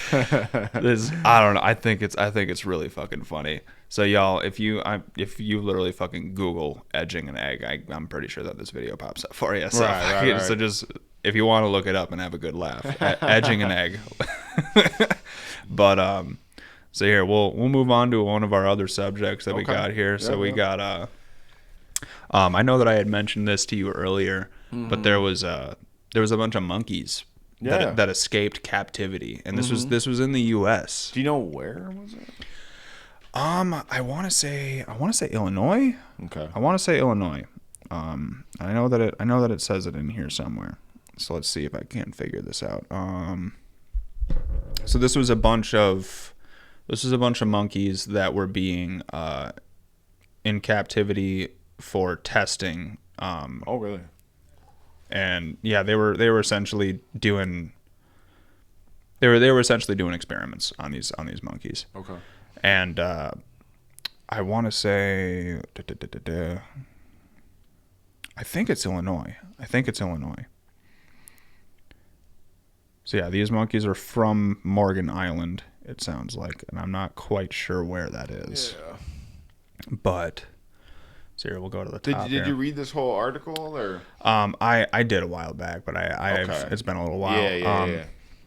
So Low County breeding facility, dozens of primates escaped. Wow. So a group of 43 female monkeys absconded from a low country breeding facility with a history of security challenges and violations. So that's pretty reassuring, right? Knowing that What is this? I'm sorry, absconded? Is that like they got them? Or? Yeah, it means they escaped, essentially. Okay. So they, from what I understand, it's literally like one dude left a door open, and out they fucking went. Like, just Like how fast did they like know Planet they were? of the Apes, dog. Did he know this had happened when it happened, or like is this something they were like, oh wow, like they've been out for a while, or? Well, right when they got out, they fucking basically called animal control and called local authorities to. And how long ago was this? This was this year. This was recent. This was very recent. So in 2016, 19 monkeys escaped from the same facility. What the hell? For the latest jailbreak, the company has set traps and is leading the recapture effort, according to Police Chief Gregory Alexander. Police are also assisting in the search with thermal imaging cameras. These small primates weigh about 6 pounds, it says. Mm-hmm. So they're not big by any means, but it's a change in the environment. Like we don't know what type of impact that these monkeys will have on the local animal population, insects, the whole nine, because now they're in a area that monkeys have never been in, and now they're fending for themselves. So they didn't capture all of them. They didn't. It's unclear whether they've caught all of them yet. Okay. So let's see. It says here, heavy rain impacted the search efforts. Alpha Genesis CEO Greg Westergaard said in a text. It says here, just don't try to take these things home or pet them, Alexander said. We're getting a lot of that on our social media. Taking them is a felony because they don't belong to you. Right. So technically these monkeys are considered their property. Right. Which, I mean, I get it, but they're also fucking animals. But also, people shouldn't be taking monkeys home. That's not a good thing. Because monkeys... So it's 43 monkeys. Is that what it was? Yeah. Man, that's a lot of monkeys. Dude, I know. And, well, from what it sounds like, it was only female monkeys. So that's good at least. That's good, because then they're not... Yeah, at least they're not out there breeding. You know what I mean? So it's like... 43 became 86 real quick. You know what I mean? That's a silver lining right there. But so it sounds like the juvenile monkeys escaped after a caretaker left 2 doors unsecured while cleaning their enclosure. How did you even allow that to happen? What? Wow. Yeah. So I wouldn't want to be that guy. I mean, I'm sure he's not working there no more. Or is it she or he? I bet he got fired. Yeah. It says here the small primates are disease-free and have never been used for testing due to their young age. But they were going to be tested at some point. Sounds like it, that they were going to be used for some type of research. Okay. Unclear what that research would have been, but says they are a bit skittish, so we are keeping our distance, waiting for them to come back home. Huh? What the hell? Like, I don't know what that's supposed to mean. Yeah, what do you mean waiting for them to come back home? They think they're home, motherfucker. They're in the woods. They think they're home free right now. They ain't coming back. What? Like, you think the monkeys are just going to willingly come back and get thrown back into a fucking cage? You're psycho. But what are they... I mean, I'm just thinking, like, how are they going to survive? Like, they don't know how... They're not familiar with that habitat. Yeah. You know what I mean? So exactly. I mean, are they just going to... And, well, it's like we don't know... Like, monkeys... A lot of monkeys can tend to be really aggressive. Really? Yeah. And... These little ones can be? Any type of primate, really. Okay. So, like, a lot of, like, chimpanzees, for example. Yeah. Like, chimps are fucking those are the ones those are the ones without the tails, right? The chimpanzees. Yeah. So these are monkeys. Luckily they're they're smaller. Yeah. So that is the bright side of it. But these are like the ones that you see, like when people go on vacation, they'll like steal your hat or steal your sunglasses, right? Yeah. But these are the ones like they're pests. Yeah, essentially. Make sure you ain't spinning that around too much. Sorry about that. All good, buddy. So yeah, it's a working effort from what it sounds like. I don't understand in any capacity how this type of wildlife escape could happen. Like, I think that's just insane to me. But like, we've on this podcast we've talked many a times about like zoo enclosures and aquariums and shit like that. Right. Like, I truly believe that we shouldn't have zoos. We shouldn't have aquariums. These animals are not meant to be kept in captivity. Like they're Right. meant to be out in the wild. And I don't know if you're aware, but tigers, there's actually more tigers in captivity in the state terrible. of Texas than there are in the wild in the world. What? Yeah. Isn't that nuts? Wow, dude. That's why it's like, dude, in some states they'll let you have anything and as an animal, dude. Like they'll let you have anything as a fucking pet, which is just weird to me. And You said in some states. yeah, in some states, not in all. Right. And in a lot of states, you need like a lot of different licenses or whatever in order to be able to have these things. But Yeah. like aquariums, there's a killer whale goes by the name of Tilikum.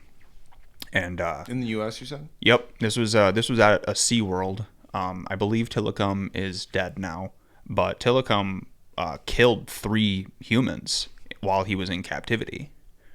So it just shows like, dude, these animals aren't meant to be in a fucking cage, dude. Like these animals are looking for food. They're looking to hunt for their food.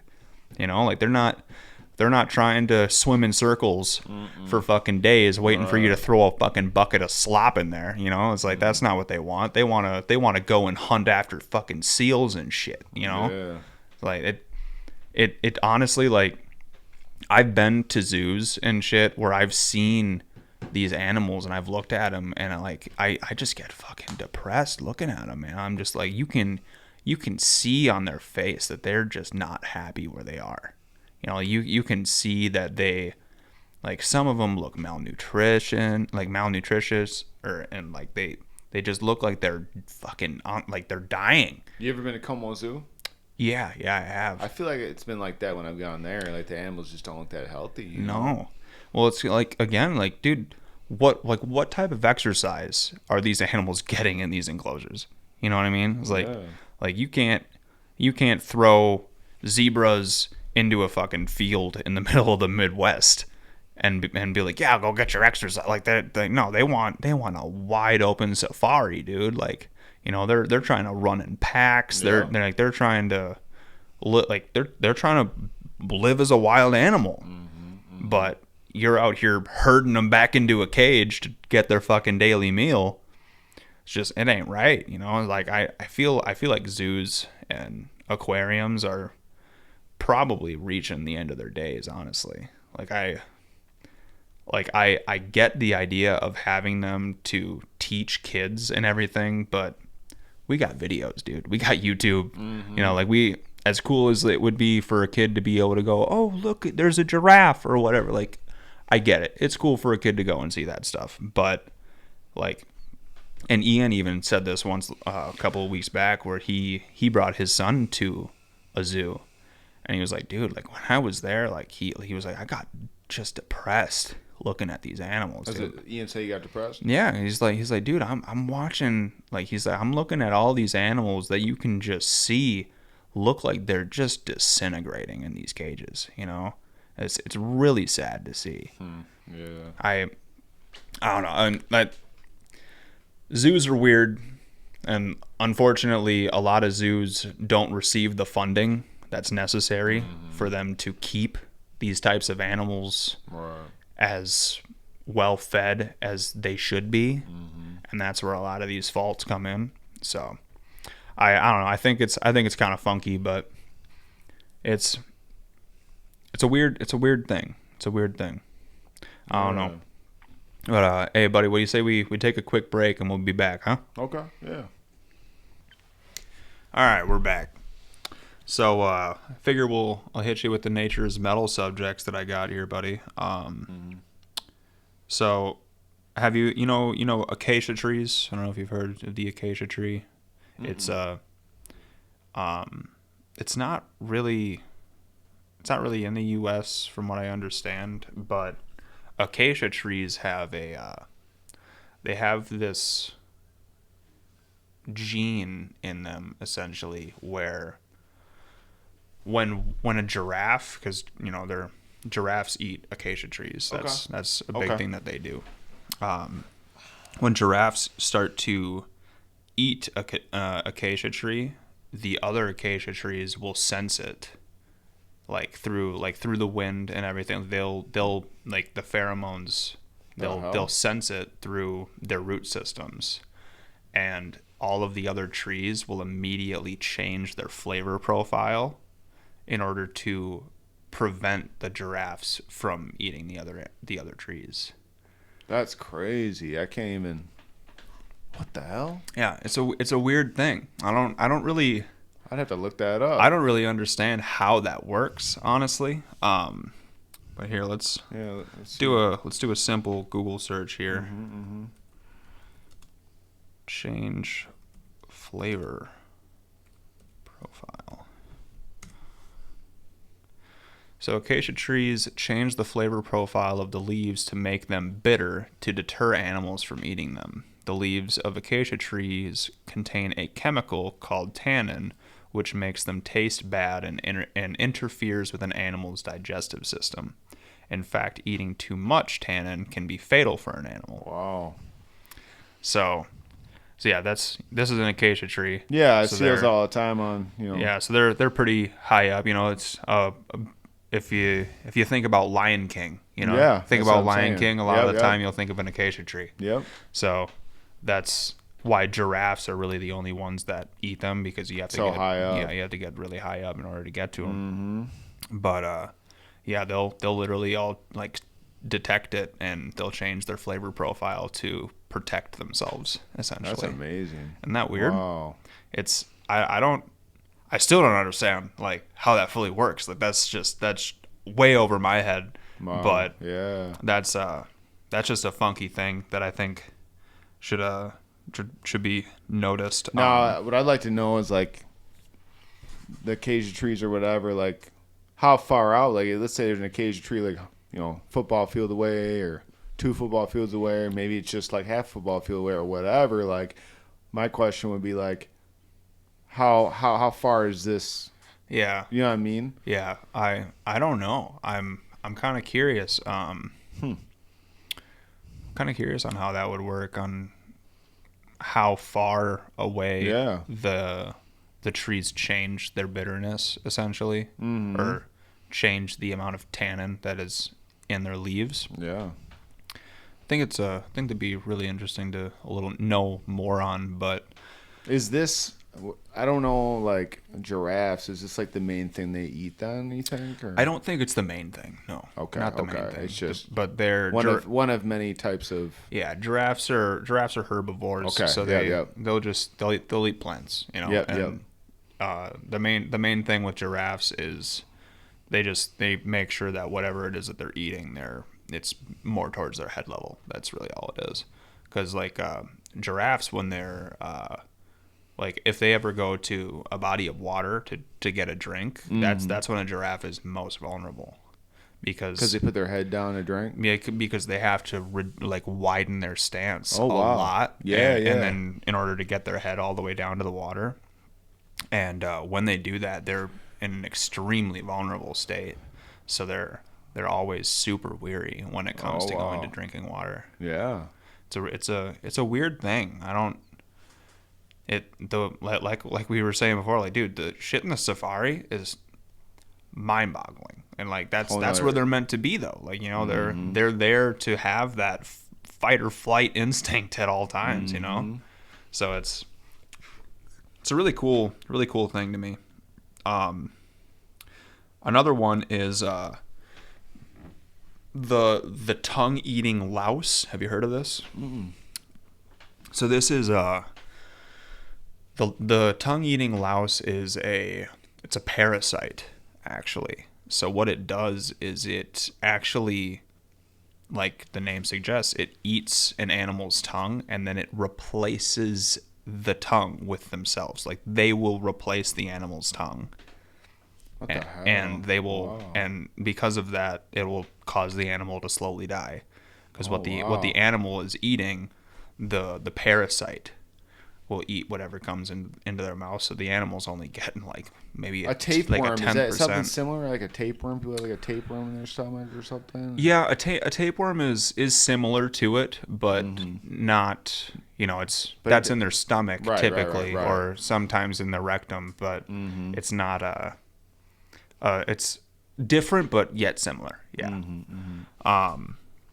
Have you heard of here? Let me see if I can pull up a picture of the tongue-eating louse here.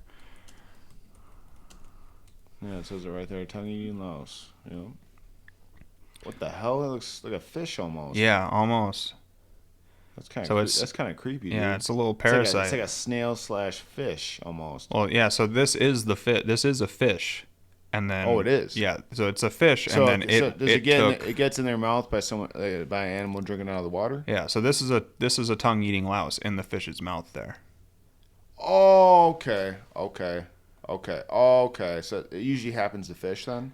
Yeah. That's where it's most popular. Absolutely. Okay. Because I I think tongue-eating louse thrive in water. Okay. Yep.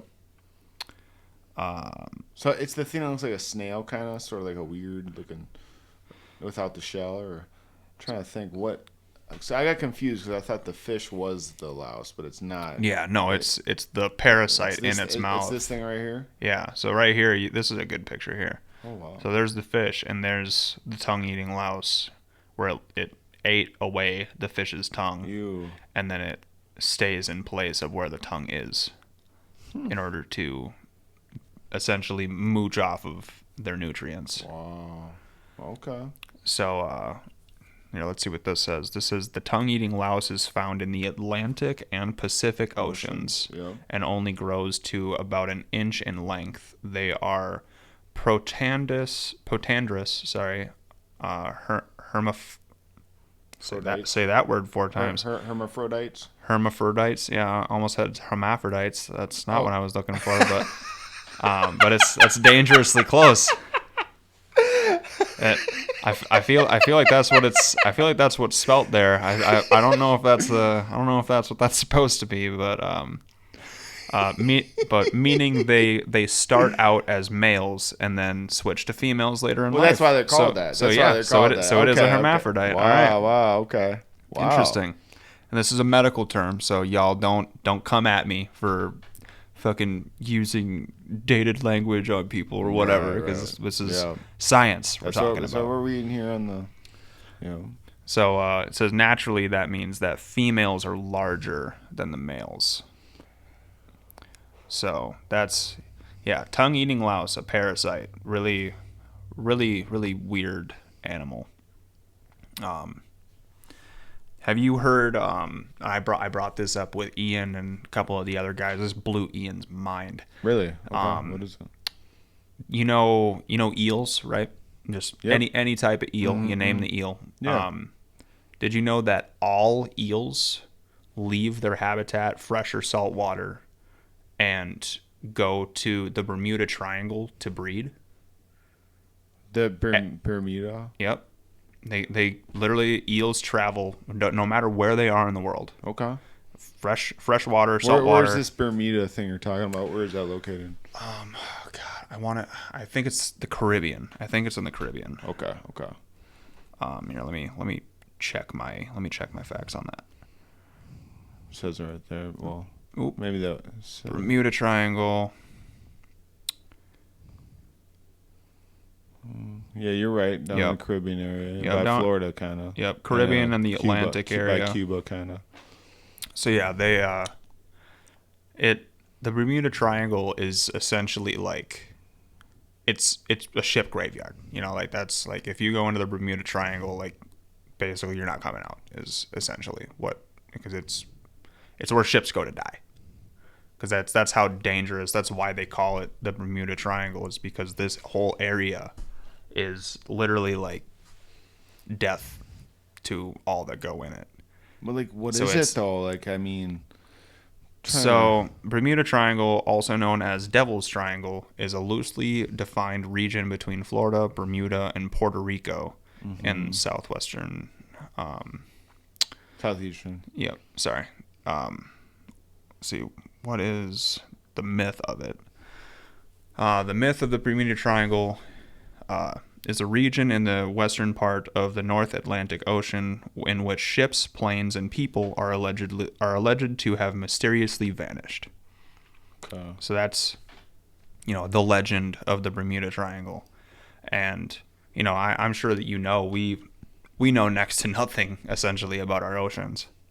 And but when it comes to eels, we've discovered like we don't know how eels we don't know how they actually reproduce. We don't know if they reproduce with eggs or what. We don't know. And the reason for that is because they all travel to the Bermuda Triangle to breed. That's the only thing that we know. So, and like, again, like this is whether they're coming from salt water in the ocean or fresh water out of a river. Like they will travel out of their freshwater river into the ocean, into the Bermuda Triangle to do their breeding. Wow. And then they will leave the Bermuda Triangle and redisperse. So they like scientists and stuff don't like to go there and study stuff because they can't because of whatever. It's too dangerous right now. It's and like even just in the matter of like what we know of our own oceans, like dude, we know basically nothing. Like, and it sounds weird to say that, but we know more about space than we do about our oceans, which is super weird. Because like I'm sure that you heard of Ocean Gate, the submarine that imploded last year. No, I did not hear that. You never heard about that? Okay, no. So essentially the Ocean Gate was a bunch of billionaires that started this submarine company, Ocean Gate, where they a bunch of billionaires essentially bought a ticket to take this submarine down, and this had like never actually been tested at the time, from what it sounds like. And they got, first of all, this they were controlling the sub with a Logitech game controller. Like you can go to fucking Walmart and buy one. That's what they were using to control their sub. How the fuck is that high tech? Yeah. And so the purpose that what they were trying to achieve was they were trying to do a manned mission to go and observe the Titanic. And when they went down there, essentially from what we understand, they lost transmission with the sub, and then it essentially wasn't ever able to resurface, and it imploded on itself. So I don't know if you know what imploding is. It's essentially, instead of an explosion where everything goes outward, it's where the pressure was so extreme on the outside of it, and the inside of the sub wasn't varying the pressure properly. Right. Where the whole sub literally just collapsed into itself. So all the people in there just became a fucking meatball with each other. There were people in there? Yeah. What the hell? Yeah. Oh my gosh. Yeah, I would not have signed up for that. Nah, dude. And like they paid millions to go on this trip too. Who paid millions? These fucking billionaires that wanted to go on this trip. Oh, I thought the billionaires were just like, making it happen, but I didn't know they actually were in the submarine. The owner of Ocean Gate okay was on the sub. What the heck? And because he was like so sure that it was gonna be okay. Right. And then like we were talking about this on the podcast a while back too, of like, it astonishes me that they didn't have some type of like cabling like harnessed to the sub connected to and have that connected to the boat that was above water that they were supposed to be keeping in contact with. Okay. I'm shocked that they didn't have some type of a cabling system to keep the two physically connected, because there weren't any windows in the fucking sub. There was one window that was about 4 inches big. It was about that fucking big, and it was next to the shitter in there. Okay. That was the only actual window in the entire sub. So other than that, they were observing the Titanic through a screen down there. But they lost control of the sub and weren't able to resurface. And I feel like what they should have done with this situation was they should have definitely had some type of a cabling connecting the boat to the sub. So that way, if it hit a certain time limit where, all right, they haven't resurfaced yet. They were supposed to resurface by now, where it would signal to them upstairs and be like, all right, start reeling them in slowly to allow, help them get back to fucking surface. Like I totally feel like that should have been what they did, but they didn't. Mm-hmm. And unfortunately it costed lives, which is... Do you know how many people were in the submarine? Or? I think it was 4 or 5 people. Okay. But it's scary, man. I know that ocean. Where did the Titanic actually, sink? Where was that? I know it was in the Atlantic, right? But like, was it closer to Europe? Was it? I'm not sure. Because obviously we were talking about the triangle thing and the Bermuda Triangle, and then in the North Atlantic Ocean, it says. That's what I'm seeing here. Yeah. And then the Titan, so right here, the Titan submersible explosion. A submersible operated by the American Tourism and Expedition Company, OceanGate, imploded during an expedition to view the wreck of the Titanic in the North Atlantic off the coast of Newfoundland, Canada. Sorry. So, yeah, it's a weird situation. So man. that's where the Titanic. In Northern Atlantic is where the Titanic went down, and that was what they were going down to view. By Newfoundland? Yeah, off the coast of Newfoundland in Canada. So, Yep. Here, let's see if we got a little bit of a map here. Pull this up. So yeah, all right. So here's the Titanic wreck site. It's kind of hard to tell how far out that is. Oh, it says. Oh, yeah. So 2,000 feet. So yeah, here's the U.S. Boston, New York, right here. Mm-hmm. So, kind of off the coast of New York, Newfoundland, Canada area, right northeastern North America area. Okay. But yeah, that was where the Titan wreck happened, and then right in the same spot, the OceanGate Titan imploded. Wonder what it is there that these wrecks happen. Well, we know that the Titanic was an iceberg. Yeah, hit an iceberg. Yep. And it caused catastrophic damage to the hull. Mm-hmm. That's what we know about the Titanic. Right. But with the Titan, I'm confused now. So the Titan is named after the Titanic. The Titan is the submersible, the submarine. Okay. So the Titan was what went down to view this, and they weren't dealing with proper technology. They didn't have the technology that they should have in order to make this expedition happen. Was this within the last few years? This was last year. Oh, really? Yeah. Oh, wow. Okay. So here's the OceanGate sub. Here's Titan. So there were like 4 or 5 people sitting inside. It's kind of hard to tell how big it is by looking at that picture, but yeah. Here, Titan tragedy. So yeah. So in comparison to people, there was 4 people. Yeah, it doesn't look very big. No, it was a very, very cramped. And the thing was about all of this too is that the people that were on this sub, like they could hear the sub like creaking and cracking, and they could hear that they were about to die essentially. And like I can only imagine the amount of fear in those that were in that fucking sub, dude. Like going on this expedition to try to view a natural disaster that occurred, and in the process became one with the fishes of the fucking disaster that they were to view. They were there to view this disaster and essentially became a part of it, which is just wild to me. Wow. Yeah, it's crazy. Just having a year ago too. You think technology's so advanced now. You think they would have known better that something could happen. June of last year. That's what it says. June 2023. Yep. June 18th. Yep. So yeah, that was the submersible.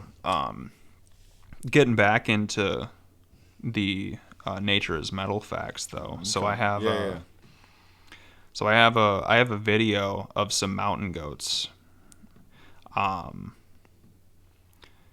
There's some crazy motherfuckers, dude. I tell you. So over here, just mountain goats, just full sending it down the side of a mountain. Like, just look at them rolling, dude. You can just see them rolling in the bushes once they get down.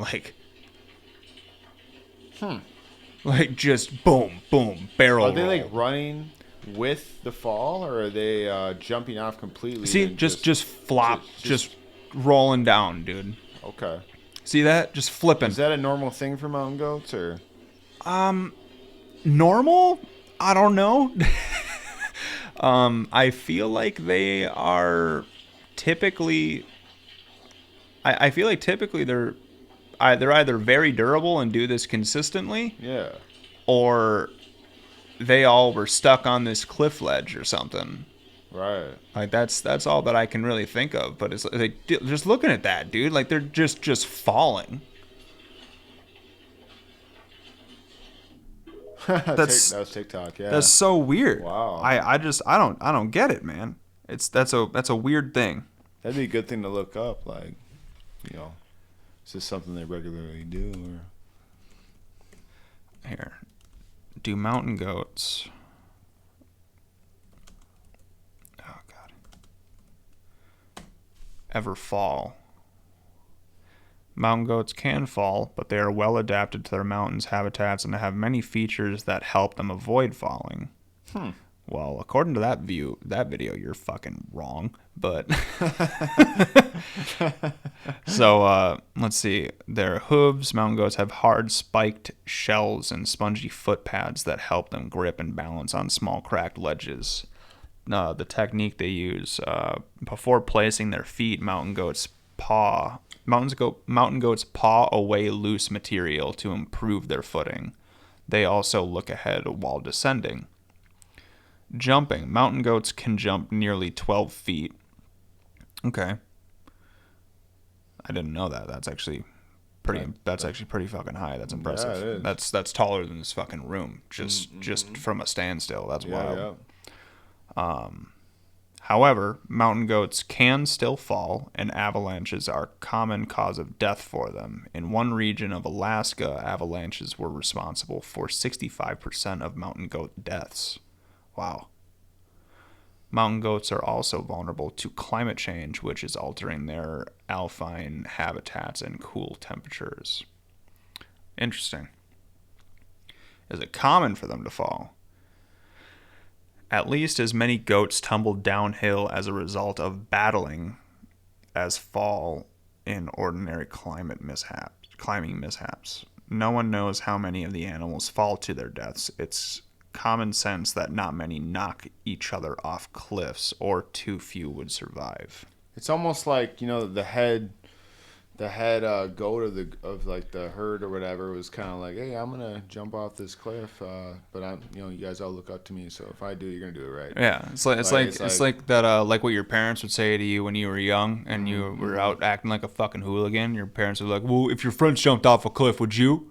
It's like, right. Yeah. Well, if you want me to be honest here, my friends aren't that dumb. And if they're jumping off a cliff, I have a feeling there's a fucking reason. So probably, yeah, I'm probably following them. Yeah, man, that's a crazy video, dude. How'd you find that? Or were you just on TikTok one day? Yeah, and just came across it, or dude, my algorithm on all of my social platforms is like a combination of like crazy animal videos, and just death. Like, dude, the amount of death that you just see on like Instagram these days is scary. Like, I remember one time I was on Instagram and I saw there was somebody like was streaming live on Instagram.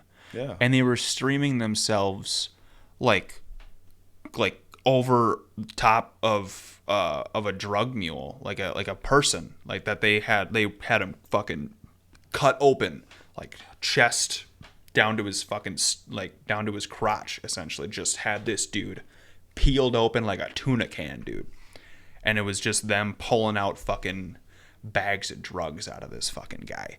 I'm just sitting here. I'm like, holy shit! How the fuck is this on Instagram? The mule was dead though, right? This was a person. Alive.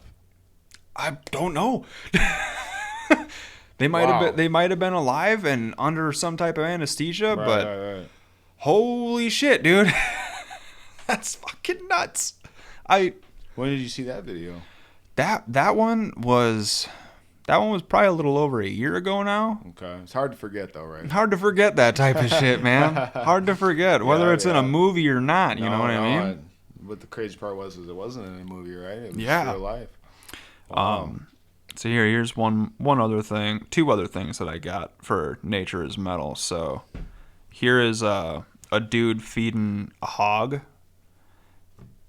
This is more for the comedic effect, if you will. Okay. So this is a fucking big hog. Look at that motherfucker. That's a big hog. Now wait for it. Look at those balls in that thing. Dude, holy crap. It's like the biggest balls I've ever seen. Yeah, dude, those are two grapefruits. Like, and that's not even a joke. Like, literal, his testicles are the size of grapefruits. That's a good comparison. Yeah.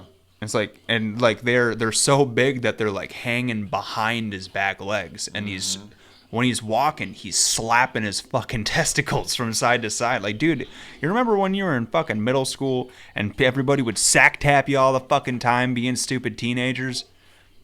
Imagine just walking and doing it to yourself all day. The fuck?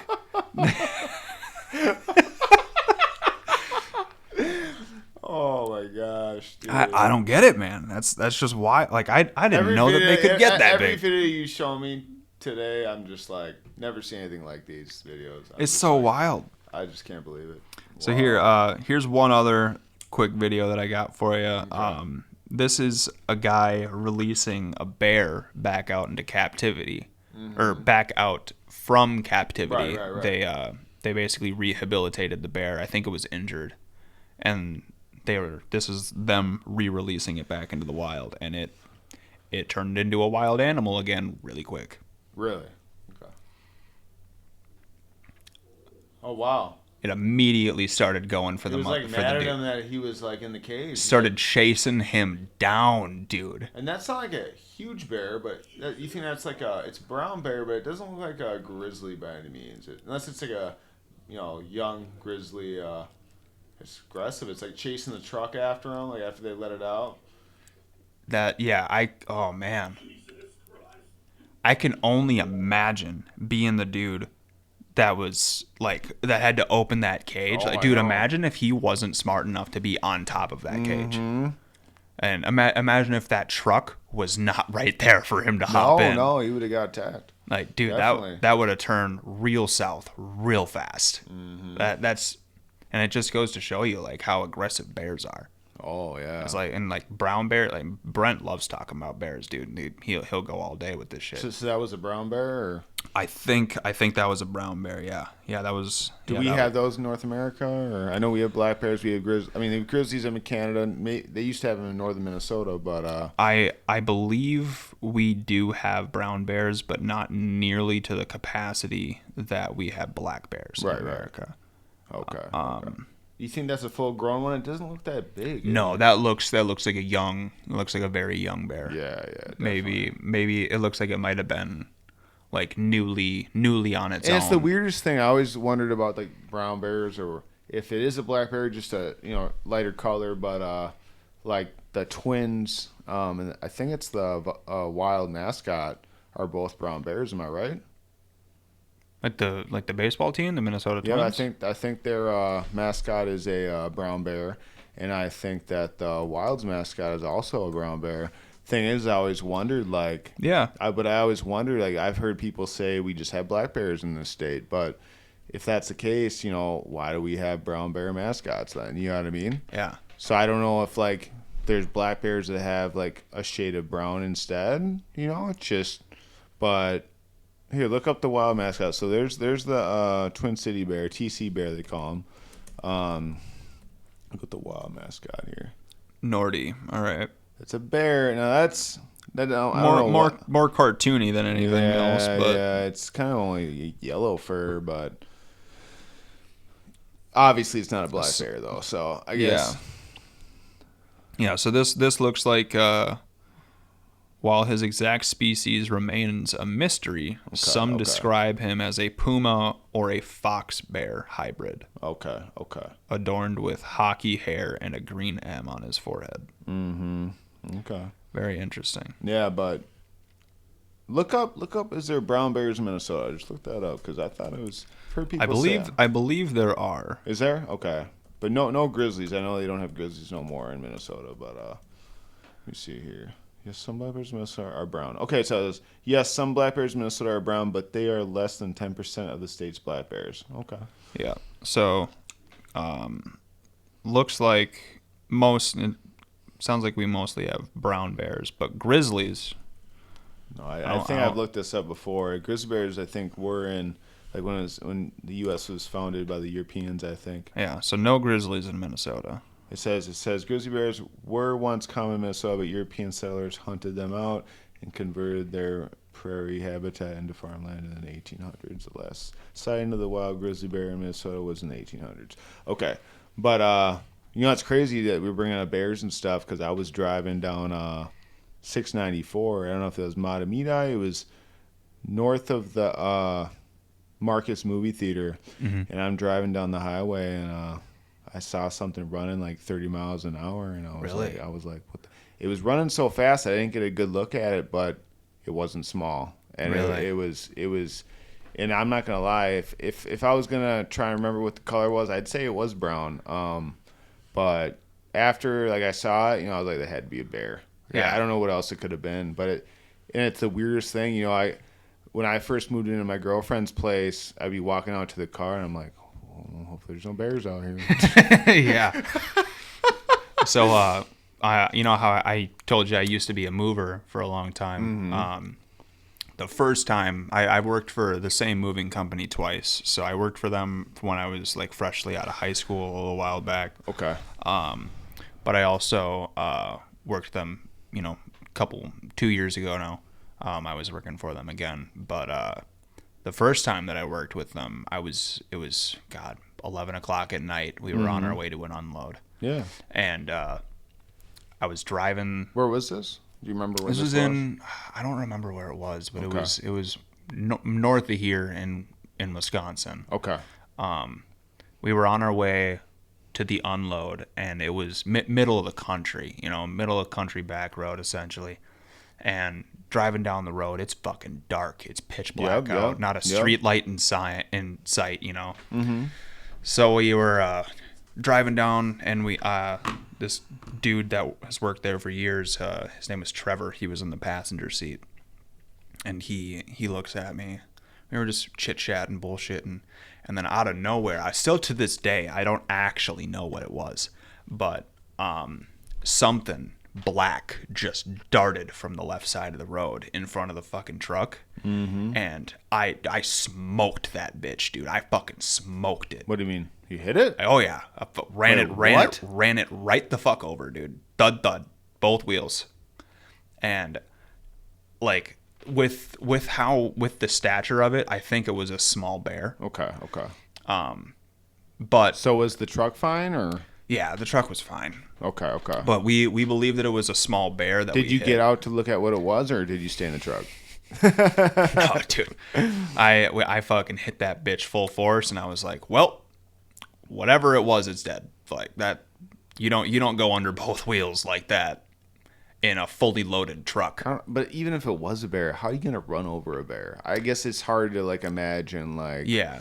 So but at the time, we were both just so stunned. We were making jokes, and we convinced ourselves that it was a herd of raccoons. We were like, it was a fleet of coons, dude. It was a fleet of coons. It wasn't a bear. It was a fleet of coons. Okay, yeah. So it was so fucking funny. Just looking back at it, don't get me wrong. It sucks that we fucking hit something, but don't run in front of the truck. The fuck, yeah. So definitely. It was.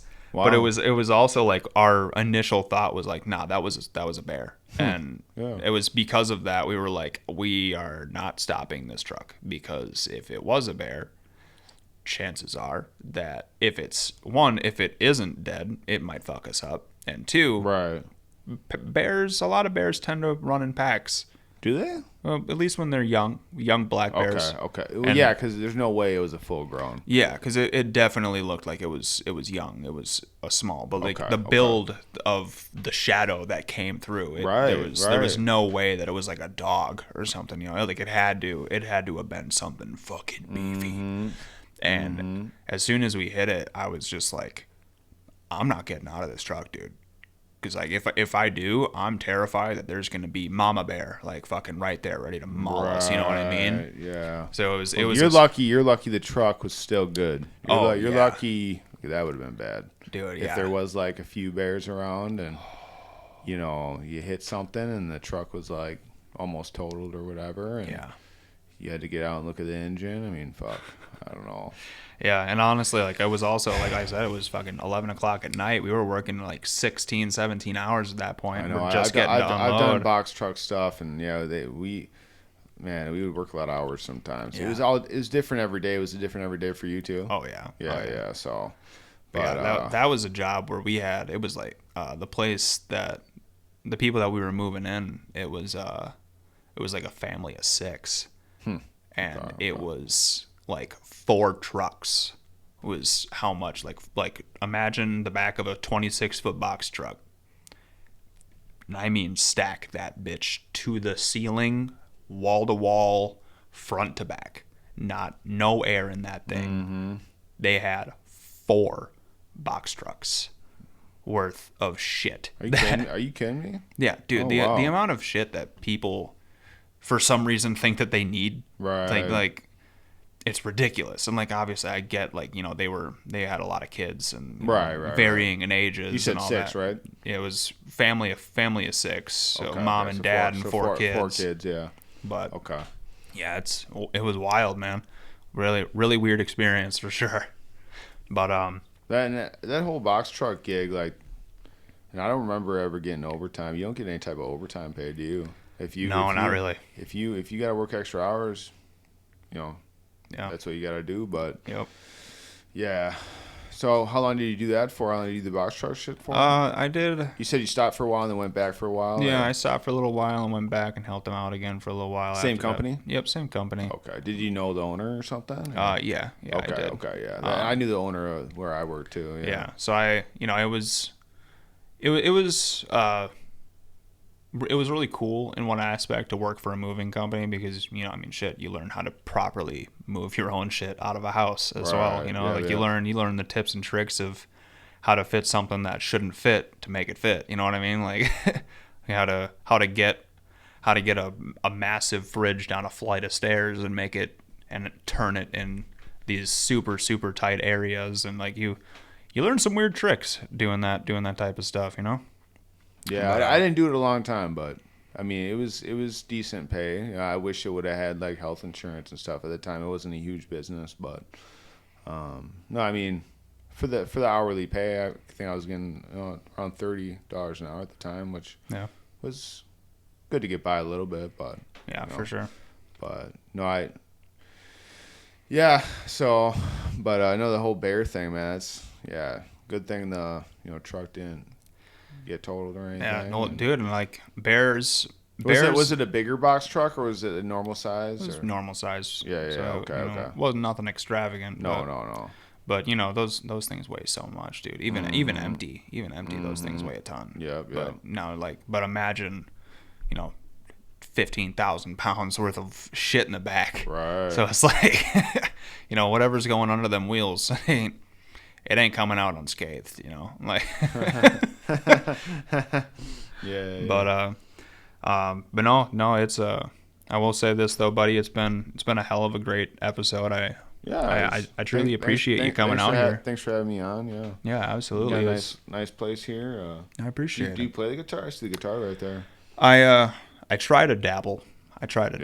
Yeah, I would like to say I can play guitar, but Like I said, I was never a natural at the guitar, so yeah, my dad learned all by himself how to play, but that's what I'm trying to do with my voice right now and for my music. Trying to learn my songs, how to sing my songs, because I'm not. I've taken some tips from good singers, throughout the last few years, and I'm trying to apply it, and seems like I'm getting better, you know what I mean? But if my dad could learn, you know, the guitar all by himself, you know, no lessons or anything, I'm just thinking, you know, maybe I can do it with my voice, you know what I mean? Yeah, there you go, man. But no, thanks for having me on. Absolutely. We went over some good topics. Good. I'm glad that you enjoyed yourself. I'm glad you weren't bored. No, not at all. Yeah. But So no, it's been a lot of fun. Hopefully I can get you back on here again in not too long. okay. But yeah, no, I appreciate it. Y'all appreciate each and every one of you listening as usual. Make sure that you do us that favor. You hit the like, hit that subscribe, hit the follow. We'll only get bigger if you help us. So with that being said, Elliot, thanks again for coming out here. Yeah. And bye, guys. Talk to you later. See you guys.